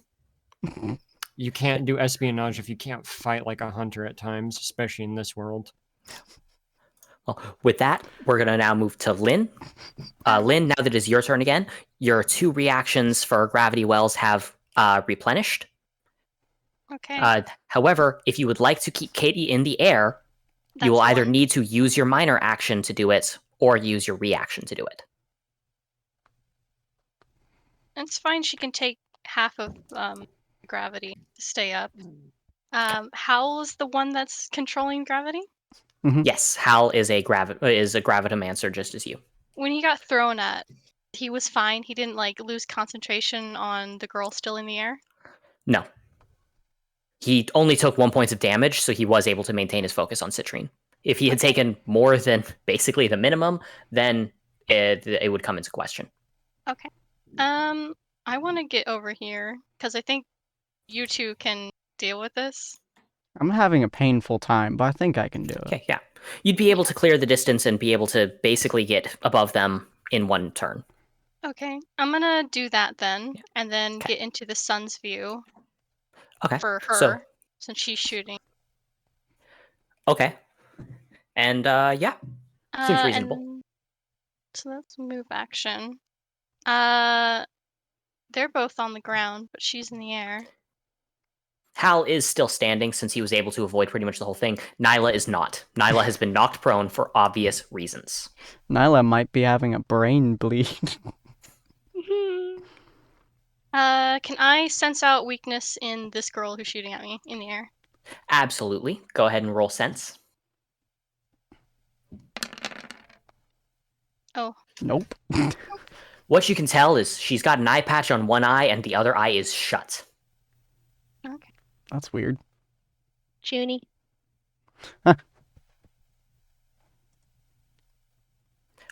So let's see. With your analysis, with you keeping her, Katie, in the air, and with you having flown, I'll say that's your action. Does that sound fair? Mhm. Or is that's your turn? I mean. Turn. Yeah. Okay. And well, yeah. Honestly, the easiest way to put this is that you do not necessarily feel comfortable being so close to her. No, not really. I like the fact that my gun's next to me, but yeah. Yeah. So she's currently got you in a bear hug, and she ends up releasing part of it. Her arm is still large enough to be able to wrap around your waist real nice and tight as she rears back I'm her a thick arm. dude. That's a thick arm. Yeah, she's big. She rears her arm back, and at first seems like she's going to hit you right in the jaw before she seems to rethink it. Knuckles crack again, as you can see another 6 shots load into her gauntlet. Whew. She doesn't bother repeating "grit those teeth" because at this point you should know. You should know.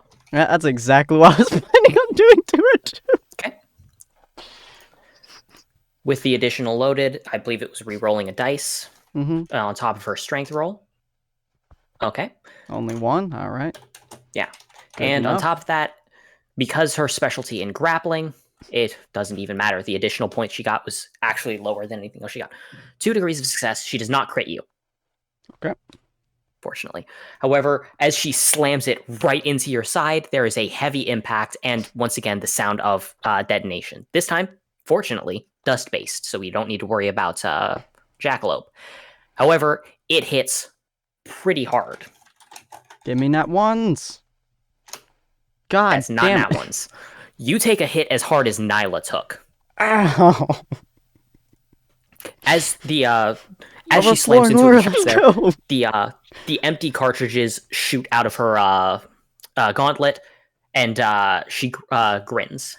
As her minor action, she's just going to kind of immediately grab your see, from your position, it would be your left arm, and kind of pull you in tight. Her arm is hooking around your bicep so that as she pulls you in tight, you can feel your shoulder get threatened into a position where if you try to pull sharply back, you might dislocate your own shoulder from the force.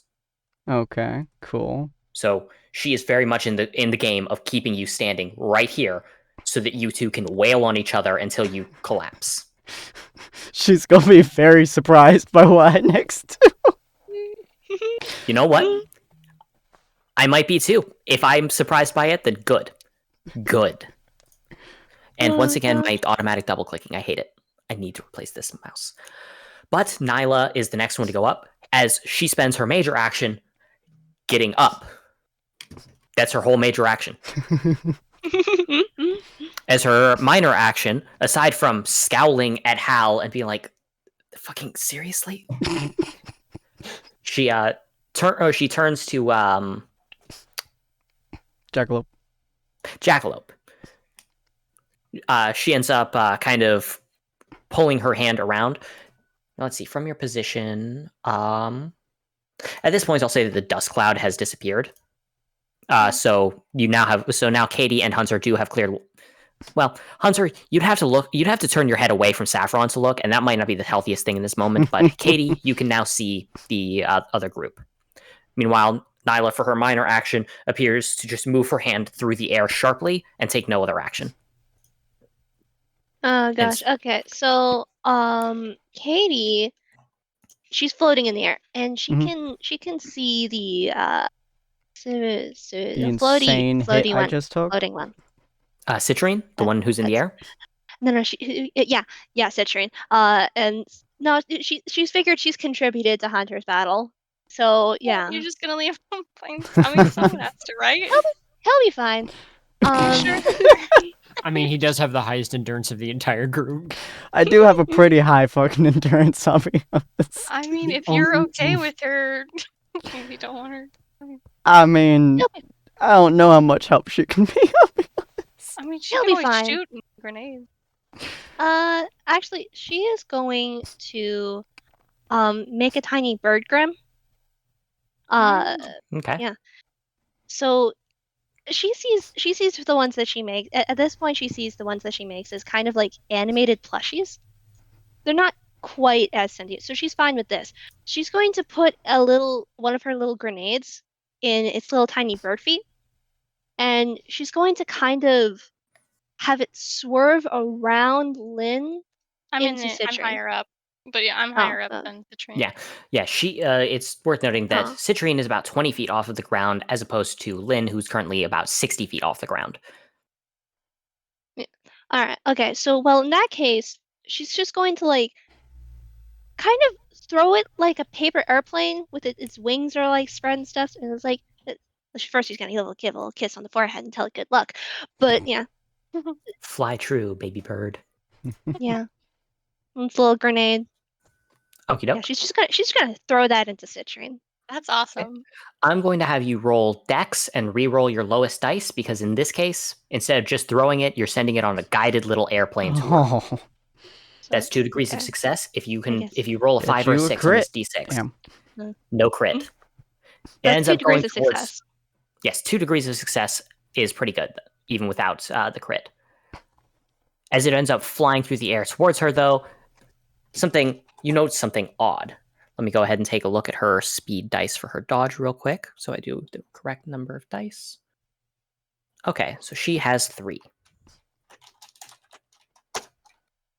Okay, and re-roll lowest, because it's finally relevant. With 1 degree of success, even though her eyes are shut, she sharply turns her gun and fires to avoid the path of the grenade. Dunk. She is not completely out of it, but somehow, you're not sure how, she knew what was coming without looking. Go ahead Okay, and roll she shoot the 1d3 grenade for or the the bird? explosive damage from the grenade. She did not shoot the Oh, bird. okay. So wait, she shot it out of so, my hands? no, she shot so that she would get out of the way. Oh. Utilize it because under the effects of the gravity, she's able to utilize her gun as a launching tool far more easily. So by shooting, she pushed herself out of the way. However, Oh. she got 1 degree of success to your grenade's 2 degrees of success. So roll reduced damage, a d3, for the explosive radius. A D3. Yes. Is that a thing? Yeah, just type in /R space 1d3. Oh, /R one space 1d3. Yeah.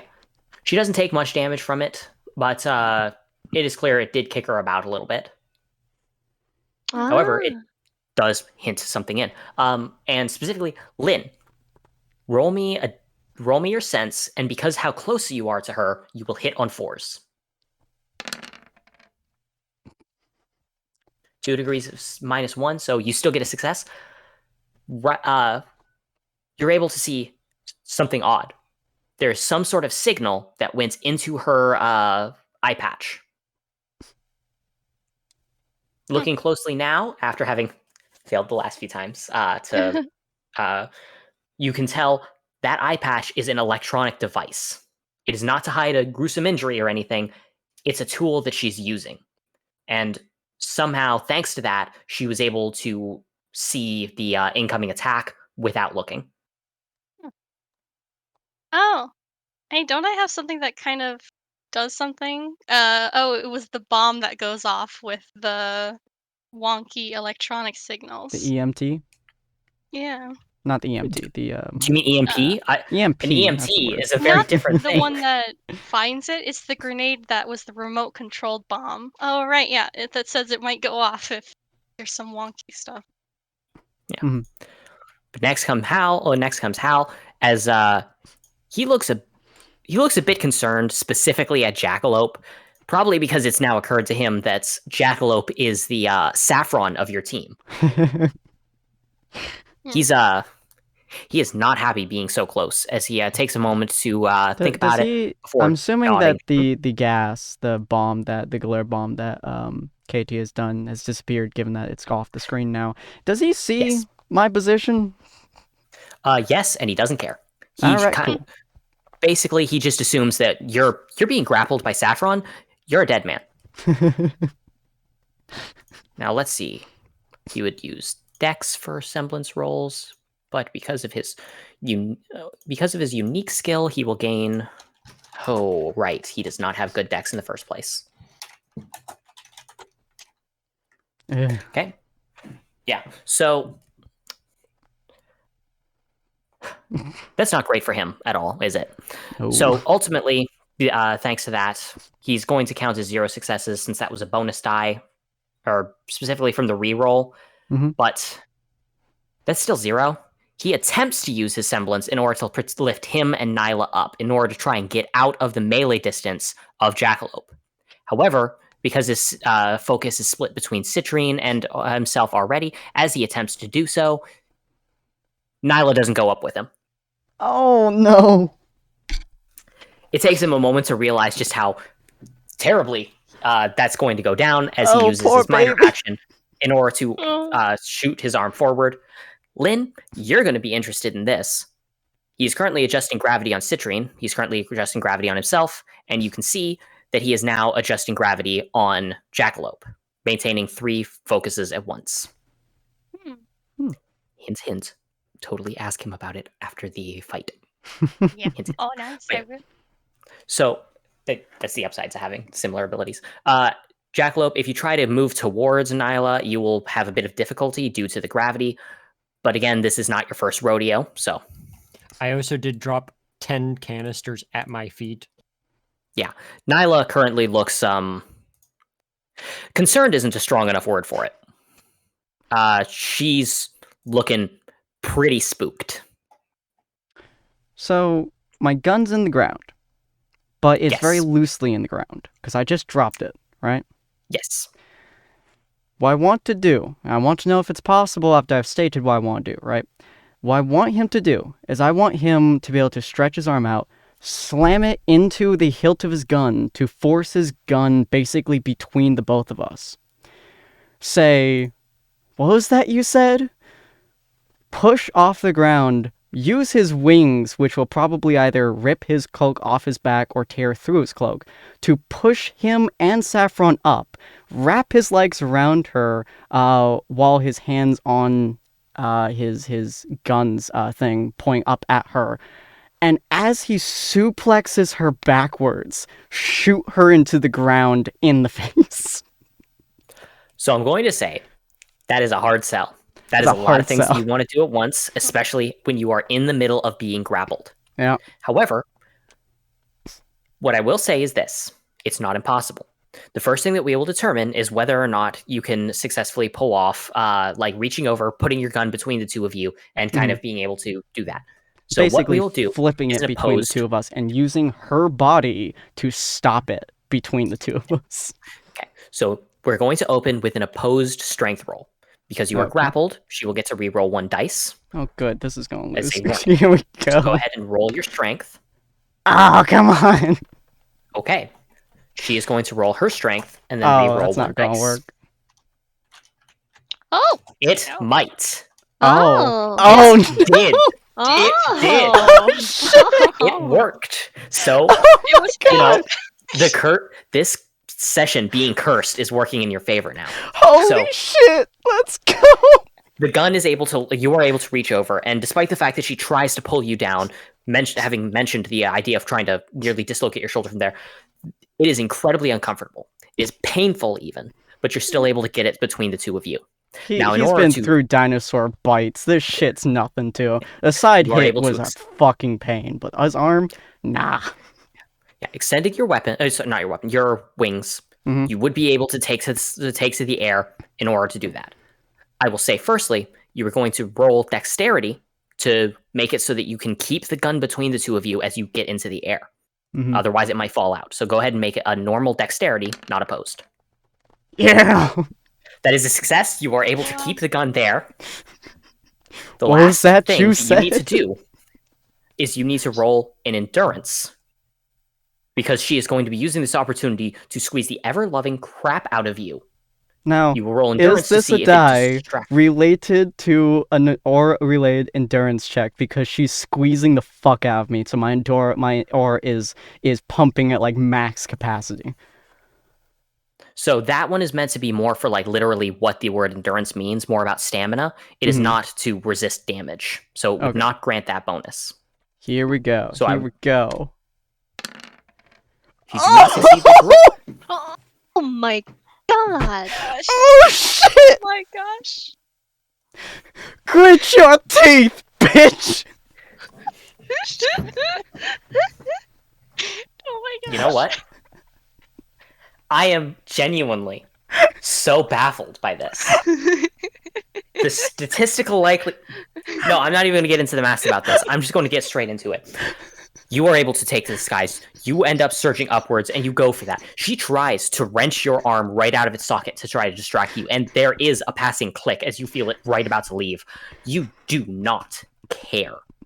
You just tighten up the muscles around that area. You can feel your aura surge within you as it creates a protective covering around yourself as you shift down. The fact of the matter is, the way she was gripping you forced you slightly below her, meaning that if you impact the ground, her head is above yours. She will take the impact. As you are careening downwards and you say, grit your teeth, there is genuine... Boom! You can only describe her as outrageously impressed by this right before you impact against the ground. Did dice shoot as well? Yes, but first, I'm going to roll Saffron's endurance, because that's what we need as the baseline first. 1 degree of success. She does not get to reroll any dice from any bonuses or perks. Okay. Let me double check that. I'm pretty sure. Okay. Yes. That is what... Yeah, she does not get any bonuses. All right. Now, because this is a critical success, because of all of this, because the gun going off, because of all that, because of how many rolls you passed. Can I have Isn't It Past Your Bedtime? You are frequently underestimated, granting +1 die to certain rolls under the right circumstances. She has not been underestimating you. Okay, cool. So this is not one of those Flip circumstances. a crit 6 move. So right, as cool. it is, I am going to have you roll 4d6 for damage here. Here we are, baby. Now, this could still go horribly wrong for you, but it didn't. It's still 13. Now, as I mentioned, her ability allows her to reduce each die by 2. However, 2 dice by 2. That can save a maximum of 4 from this, meaning that as the 9 is there, you slam her down into the ground, you impact hard, you deal a goodly amount of damage from that, as there was just this heavy impact. I assume that you are able to just kind of slowly get up from that. Now, because with that crit success, you do not have to make any rolls for damage resistance. You take no damage from this. You critted on your endurance, so you are going to walk this off fine. You can get up, you can dust yourself off. Crack You're my golden. shoulder back in place, grab my gun, and place on my shoulder. Yeah. As that happens, as all of that goes down, there's silence from where you sound as you roll your shoulder until you can feel a large pair of hands grab onto your ankles. I didn't hear no bell. Oh, you want more, bitch? You want more? Come get some.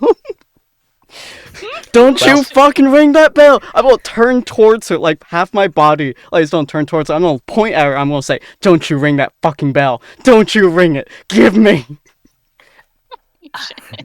So it's now Citrine's turn as she's from her vantage point. Dude, she can see that in absolute clarity. She is not comfortable with what she just witnessed against Saffron, but she trusts Saffron implicitly to handle melee-based affairs. As she loads her gun, aims directly at Lynn. Lynn, normally you would gain a huge defensive bonus from the fact that that she literally can't look at you due to the glare. The only thing is, with her eyes shut, she's not looking at you with the glare. I'm going to have you roll a speed against her. That is a Word document. That is not the one I was looking for. I'm going to have you roll speed against her shot. I have the +1 dex roll to any combat related acrobats. Yes, moving through the air to avoid a shot would qualify, so you would gain an additional dice. She's pretty hard. I'm gonna use, as I don't want to get shot out of the sky. I'm also gonna use the +1 to, but it's a +1 to dex, not speed. The same though. Yeah, but I'll still count it because you're specifically. In fact, I'll make it a dex roll if you would prefer. Sure. Then I'll take the one that's the once per encounter as well. That's the +1 to Dex as well. So I have a 2 + to Dex. Okay. So you But get I 2 don't know if it's additional gonna help me. dice. Help. Well, that's 2 degrees of success versus that's her base stuff.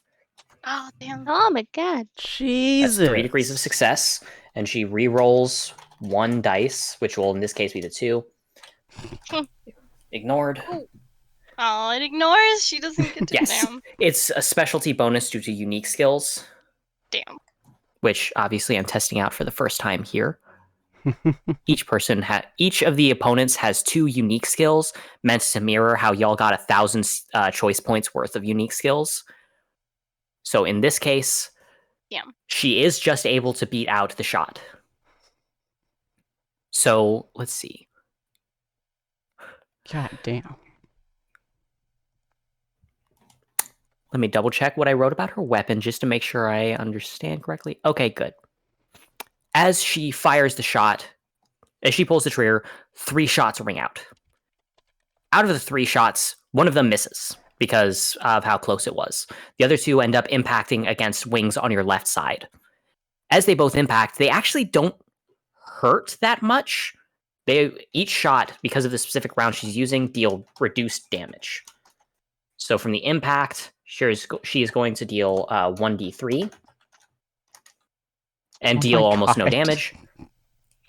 However, scared, as you feel the impact against you, something feels decisively wrong with your wings as you notice the whole thing, on your left side, the wings are now sticking together very, very hard, and you can no longer use the wings on that left side. You can no longer keep yourself in the air without your gravity abilities. She's now used her semblance, rubber and glue. Huh. Damn. Okay. So I had to keep it split up. Yeah. Yes. So as of now, if you want to stay in the air, you must use one of your gravity wells to keep yourself in the air. Otherwise, you will fall 60 feet. True. That's quite a bit. Yes, I don't recommend it. Do that then. Okay. All right. Now, I believe you're also still keeping Katie in the air. Yeah. You do still have 1 reaction, so if something terrible happens, you can pull the 1 off of Katie to do something. But, you just to keep everything appraised, that is kind of how it's looking right now. However, it's now Jackalope's turn. Give me that double crit success, baby! And there's tons of explosives at his feet. As he's gonna look at, what was her name again? Nyla. Hey, do you mind letting these go? If I do, what are you going to do? Launch myself backwards. You are injured as it is, and this is a fight for fun. Not Fuck to it, kill sure. each other. She drops the wires entirely. You keep your end of the promise. She takes several steps back, clearly trying to increase the distance between the 2 of you. Jackalope gives her a thumbs up. Sorry about that, by the way. I had a moment. Yeah, I noticed. All good. As Jackalope takes a step back, bounces, aims himself at a hole, and fires himself. He's aiming directly at this lady. Okay. He's got all the information he wanted out of this close quarters combat. Nyla crosses her arms. So the question is, of course, what are you going to do about the net? The net has holes. That is correct. Are you going to aim through a hole? Yep. Okay. How big are the holes? He did also lay down 11 or 12 canisters of his dust, which is explosive. It is, yes. Go ahead and so we're going to open with the dex roll to see how well you're because your current goal is to go between the holes. Ooh. That's not great, especially considering the fact that you can't see the holes very well with how thin the wire is. As you go into it, you slam into the incredibly thin wire. I'm going to have you roll an endurance now. Okay, this is damage, right? Yes, this is for to resist damage. It is. It is damage. Oh, so I forgot I should be dead now is one of my things, which gives me +1 to any damage resisting any form of damage. Oh shit. Okay. So I could do 3, not 2, actually. Okay. I didn't recognize that. I really should have reread that. After. Yeah, your skills are. It hurts. It hurts like the dickens. You set off all of your explosives to launch yourself into this. Yep. Okay, and I'm taking it with me, I guess. so what's important to note is that this is razor wire. This would normally fillet a person. Flay. Honestly, I don't even know which pronunciation to go with because both of them would be accurate to how they would normally be used. In this case, thanks to you being a hunter with aura, it would end up absorbing a lot of any issues and the like. However, you just launched yourself face first into a razor wire net. That is a lot of damage. However, thanks to I would be dead now. Mm-hmm. Honestly, with the explosive force, I'm going to agree with you. You take the net with you. This does not. Why is my phone going? 9 o'clock. That time already. Here, 1 second. Phone's across the goddamn. It is actually. It was, and I refused to get up from my chair. So I just planted my chair's thing right into my ribs. I'll get over it. Ooh. You take the net with you as you go careening over. Now, your goal is to get over towards Saffron, right?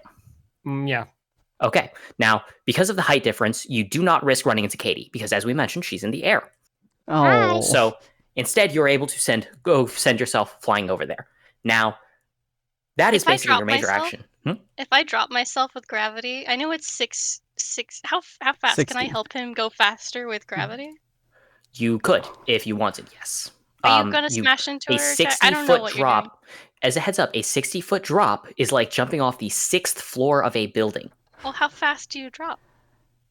At that the same speed. Seconds. Yeah. The same. So. Oh, is it 6 for 6? Like 6. So usually, Okay. 6-story drop. So how fast? a 6-story drop is going to be fast. I think it's. Because with speed, you pick up speed very fast. I'm going to say that 60 feet, you would probably fall across the round. It would take the whole round for you to fall, and you'd end up slamming into the ground and taking a good bit of damage. Oh, so I couldn't... If he's moving now, and then it's directly my turn thereafter, I couldn't stop myself before? Given the fact that it'd be taking place because this round from Citrine onwards is in the same 6-second period. So in this case, basically, it would be you'd be doing the two things at the same time, which you could hypothetically do. However, because you can only have two things active as of this moment in the development of your semblance, you would have to choose which two to have active. You wouldn't necessarily be able to. I would say that catch myself? No. If you wanted to drop and catch yourself, I would require a roll.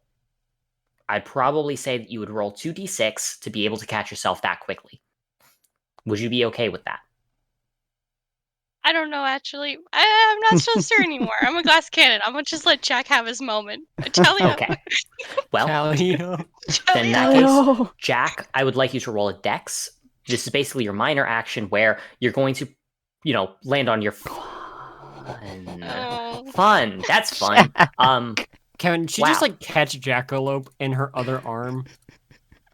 Saffron? She's buried in the ground at the moment. Yeah, no, Saffron. Wait, no, her legs. Oh, okay. Yeah. So you're gonna end up close the distance considerably fast, and you're not gonna be able to slow yourself down well as you end up skidding to the ground. And basically, your head is in between Jackalope's ankles as you're now looking right at Saffron face to face. There's all 2 feet in between the two of you. Hunters. Not only are there 2 feet between the two of you, it's literally 2 feet between the two of you because she's holding onto Hunter's ankles. Hunter just slowly looks down at you. Come back. Just kidding. The fuck? Jackalope's gonna put his in good hand. It's probably covered in cuts and blood at this point. And just puts it to his chest That did not work as intended. I'll have to work on that.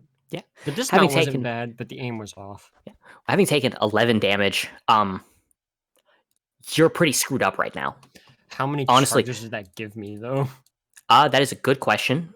Because you took 3d6 of damage, I will have you roll 3d6 of charge. That's 2 full charges. I'm gonna look at you and just go, I was in the middle of something. Could you, do you mind waiting? Well, Yeah. For now, Alright, it cool. is Lynn's turn. Sorry, Saffron. That was Jax. unexpected. Cool. So, what's your plan, Lynn? I'm not staying over here. I'm getting the fuck out. I'm the base, so I'm Fuck gonna this go shit, back I'm out. 5, 10, 15, 20, 25, 30, 35. Are these technically pillars? Yes. How far out do they go? 20? They go about 40 feet up. Oh, well, I'm gonna just stand on this one then. And I'm gonna take a shot at Howl. You mean Hal? How? Owl? Yeah. Yes. Howl's so moving it's castle. Howl, not so Howl would be Howl's moving castle. Howl Yes. is actually short for his short for something, so it's HAL. Oh. I was like, oh, it's Howl. Oh, never mind. Yeah. Cool. Yeah, you'd like to take a shot at him. Okay. He's in pretty much peak condition. He'll be making a speed roll against your dexterity roll for the shot. Or should I shoot the girl? I don't know. I already said I was gonna hit him. Whatever. Mhm. Is it just a dex roll or speed roll? It's a dex in order to be able to shoot somebody. Oh, okay. What So the with a fuck? net 0 from the both of you, that ultimately last one you to end be a up 3. shooting as the shot ends up hitting the ground next to him and kicks up a considerable amounts of dirt, obscuring his vision. It isn't going to deal any damage to him, but it will get in the way of certain things. What Now, is that my was your- movement? Yep. Yeah, that was your movements and your major action. Is there any minor action that you would like to take, such as analyzing something? I'm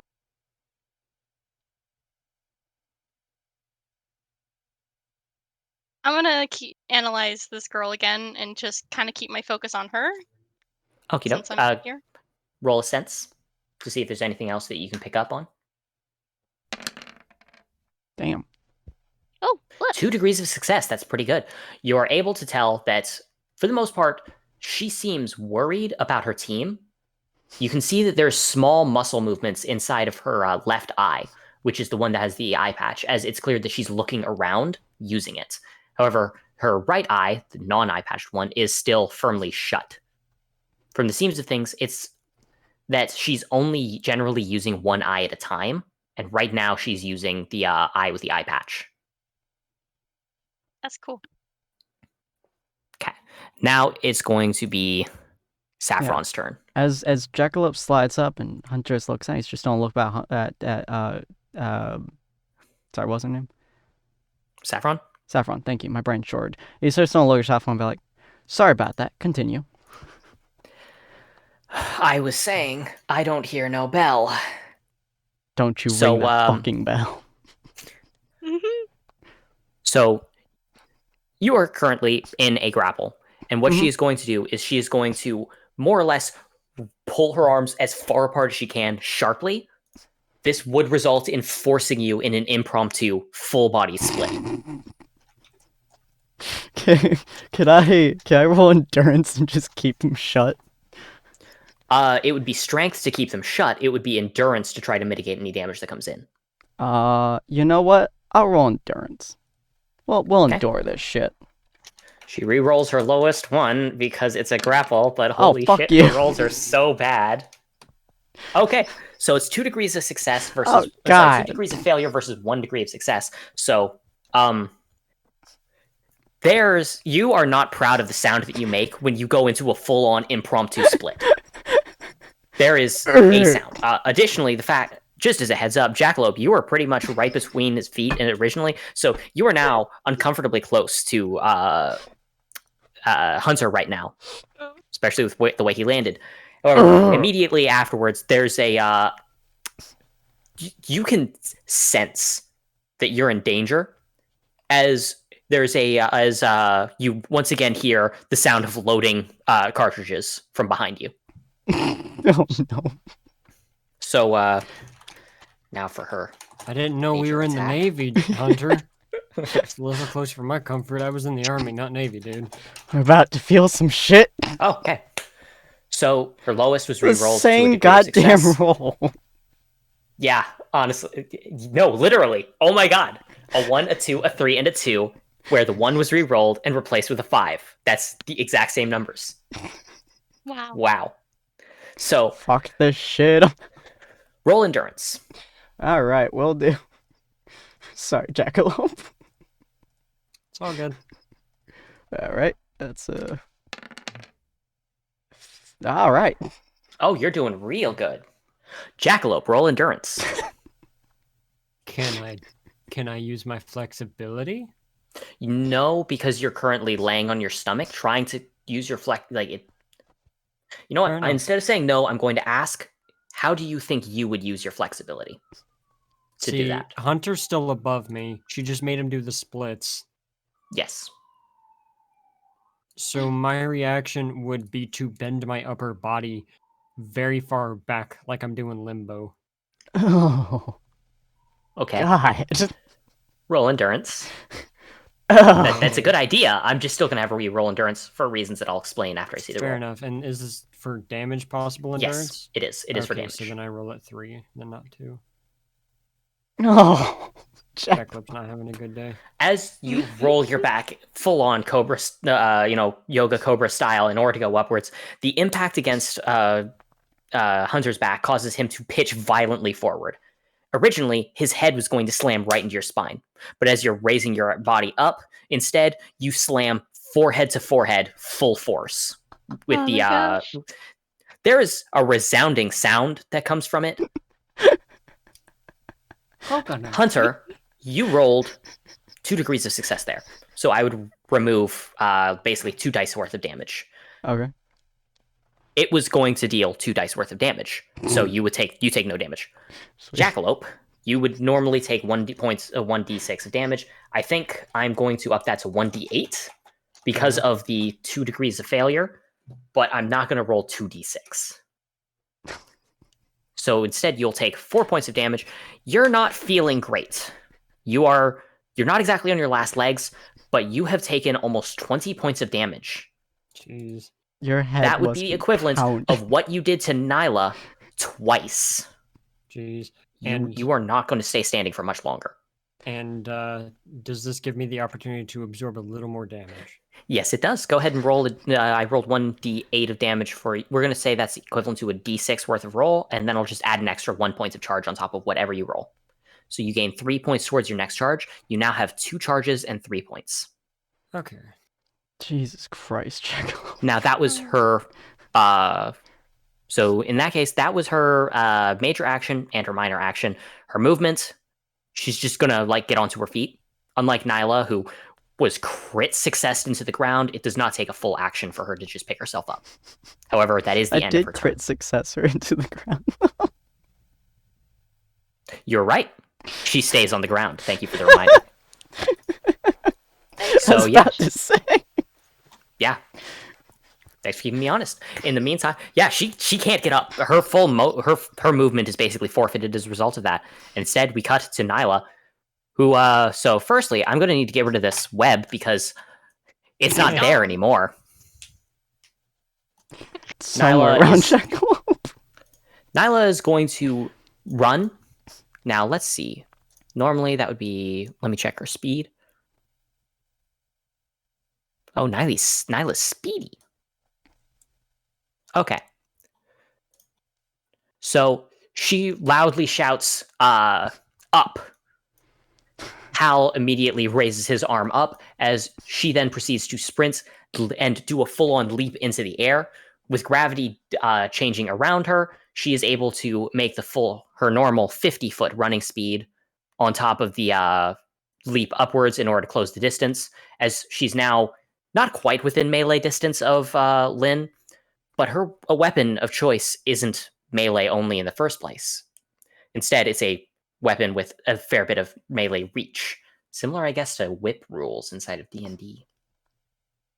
Hmm. So I'm going to have Lynn try. You're going to use either speed. No, you said you landed and stood on it. So instead of dex, it would be speed to dodge because it's no longer aerial acrobatics. Okay. But it's still combat acrobatics? It is still combat acrobatics, but you'd be using speed in this case because you'd have to dodge on the ground. Also, you don't have access to half of your wings. I think she meant her would I feet. still get the +1? It's the perk.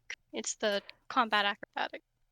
That one is specifically for dex, but on the other hand, no, I'm gonna roll a coin flip on this. If it's a 1, then you get your bonus. You get your bonus.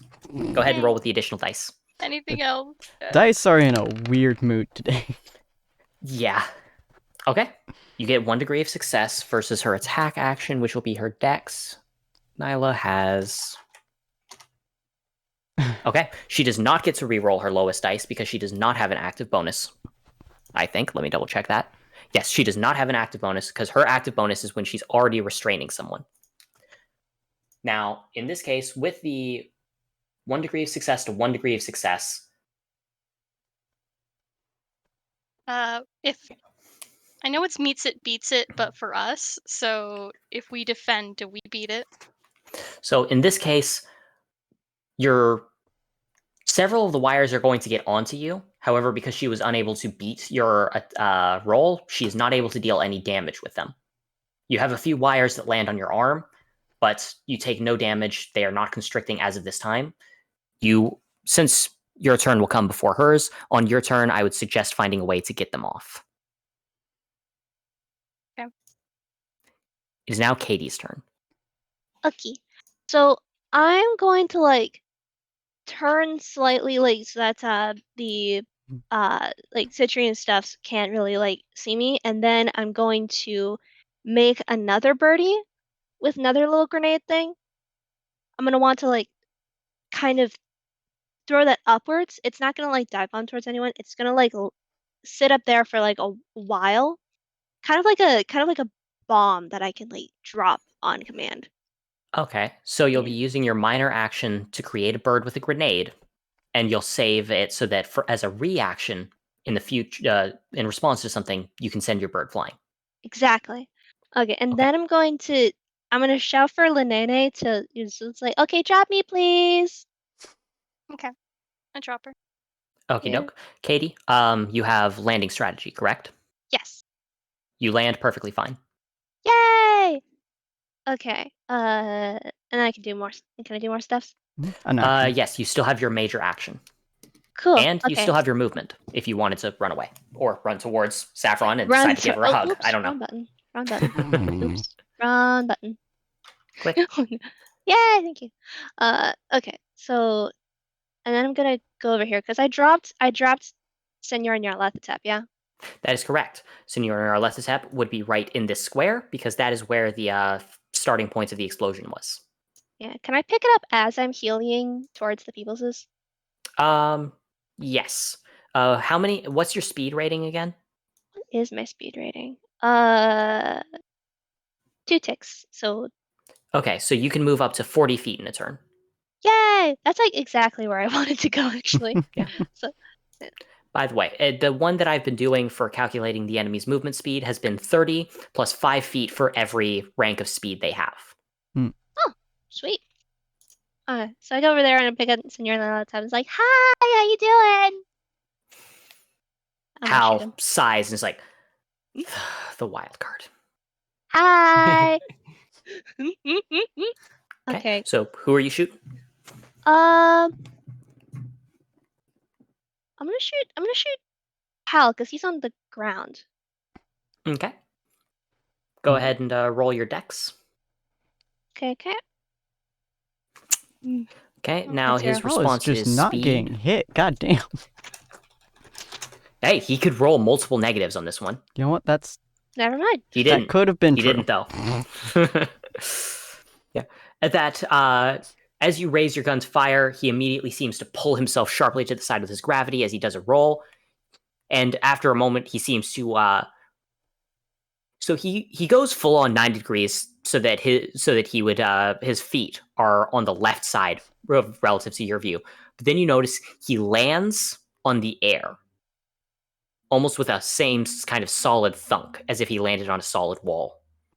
He is now currently standing on the wall in the air, as though he was pressing against a sideways wall. Oh, that's As so cool. his turn begins. Oh my god. His eyes narrow as he then surges forward and raises his guillotine axe above his head. However, rather than trying to do a melee attack swing or anything like that, his goal is just to surge forward. He's not really aiming for you per se. Instead, he's just aiming in your direction. And you note that as he swings the axe blade down, he spins, becoming a giant whirling dervish of blade as he just surges towards you. Oh my god. So cool. he would basically have this entire thing would be a threatened space as he goes through that area. Now here, we're going to end up rolling. So you would roll your speed against his roll with, okay. Jesus Christ. Okay, so he got 2 degrees of success.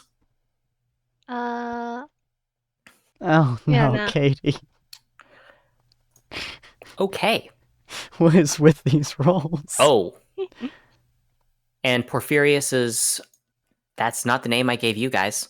Hal. Hal's one of Hal's 2 unique perks is Advanced Semblance. For semblance-related attack die, he gets to reroll 1. So I actually get to reroll that too. I swear to God, don't you roll a success. Thank God. He does not crit you. Oh, He does not. third However, crit the game. Yeah, if we had another critical success here, that'd be insane. So as he ends up doing that, he surges forward, and he ends up full-on slamming the axe blade directly into your torso. Your aura prevents you from being completely bisected by his weapon. However, as it impacts hard against you, it ends up causing you to start spinning with him. The only issue is that, firstly, Citrine starts falling. Her the whatever gravity effect Hal was using on her has now been dispelled, as you now feel that the gravity is pulling you in the opposite direction of his swing. So you are now being you are basically falling into his blade on top of the swinging speed. Whoa. So 2 degrees of success. So a +2 versus a -1, and yeah, I'm just gonna roll the 2d6. It's gonna hurt. Now 6 points of damage, and along with that, this one's not for damage. 3. Okay. So since it's there, it would be 3 squares. Okay. Katie, you end up taking 10 points of damage and get sent hurtling to the side from the centrifugal force imparted into you by the weapon. Rather than being bisected, your aura protected you enough that instead you just sent flying as though you were hit with a hammer instead of a guillotine blade. Wow. Oh, Along that's a with weird that- roller coaster. See, originally he was here, so that's 10, and his fall. Now, as I mentioned, falling speed is 60. So, and well, he can't fall. Okay, so with a falling speed of 60, he basically closes the whole thing and gets into melee range with Jackalope. However, Jackalope, because you were knocked down onto since you're not on your feet, you are not actually in a threatened space because the blade would go above your head. Nice. Huh. So yeah, what you know is your head is absolutely pounding, and you're pretty sure you just got an impromptu haircut, but you take no damage. As Hunter, you see this whirling dervish of a freaking "if you ain't spinning, you ain't winning" motto spewing mother flipper speeding at you at a rate fast enough to clear 60 feet in the course of a single round as he is spinning. And as a heads up, that's the amount of space that he crossed. He has not stopped. That's just the amount that he could cross in that time period. So you see him coming at you. I'm gonna say, Jackalope, you got this. She's mine. And Good. basically, I'm going to kind of flip. Notably, by the way, Hunter, you are still on the ground as well, as is Yeah. Sapphire. Nobody in that area is Yeah. on their feet. I'm going to kind of flip onto my back, more or less. Facing her, though. So I'm aiming one by facing her. And as I do so, considering I'm still holding my gun, I'm going to slam the guillotine down in front of her face so she's locked-eyed with the barrel. Because she can't really move. I'm going to say, down, bitch, as I fire my flame round into her face. Okay. So you will fire because of the And proximity I and the have like. I have my light barrier behind me as my minor action, by the way, giving me basically a way for me to sit up, and not quite sit up, but like rest against something, so I have full accuracy on her. Okay. So given the proximity, you basically land a guaranteed shot. Roll d6 for damage. Okie dokie. Yeah, because there's no way she can dodge this. Yeah, and I'm using my flame round as well. Okay, for flames, I'm going to say go ahead and add 1 to whatever you roll. Okie dokie. I'm just gonna assume she can take that. Okay, so that would be effective 5, but then drop 2 for her semblance. It hits for 3 points. She's not looking good. You notice that as she takes the hit, once again, that similar, almost armor plating of her semblance appears.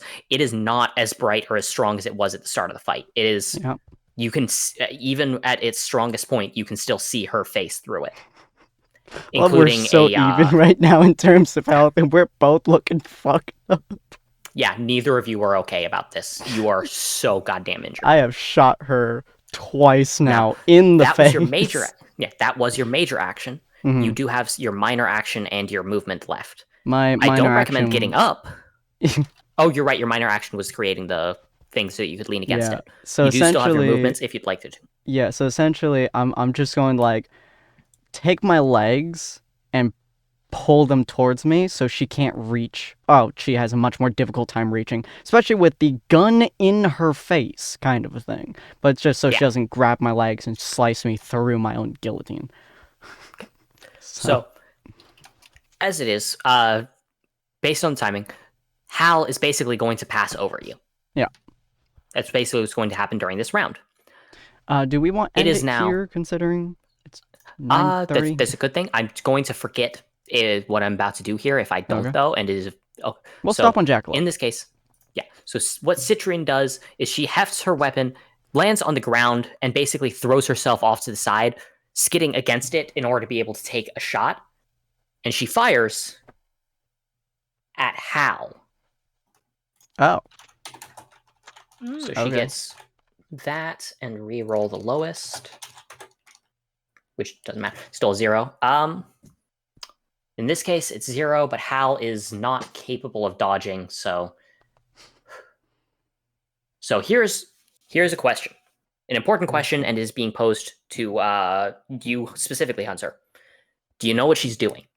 If the answer is yes, I will let you roll for what is going to go next, but you have to tell me what she's doing in order to be able to react. From what I have gathered, the eye thing is controlling something in the air. She's shot twice, and neither bullet has come down.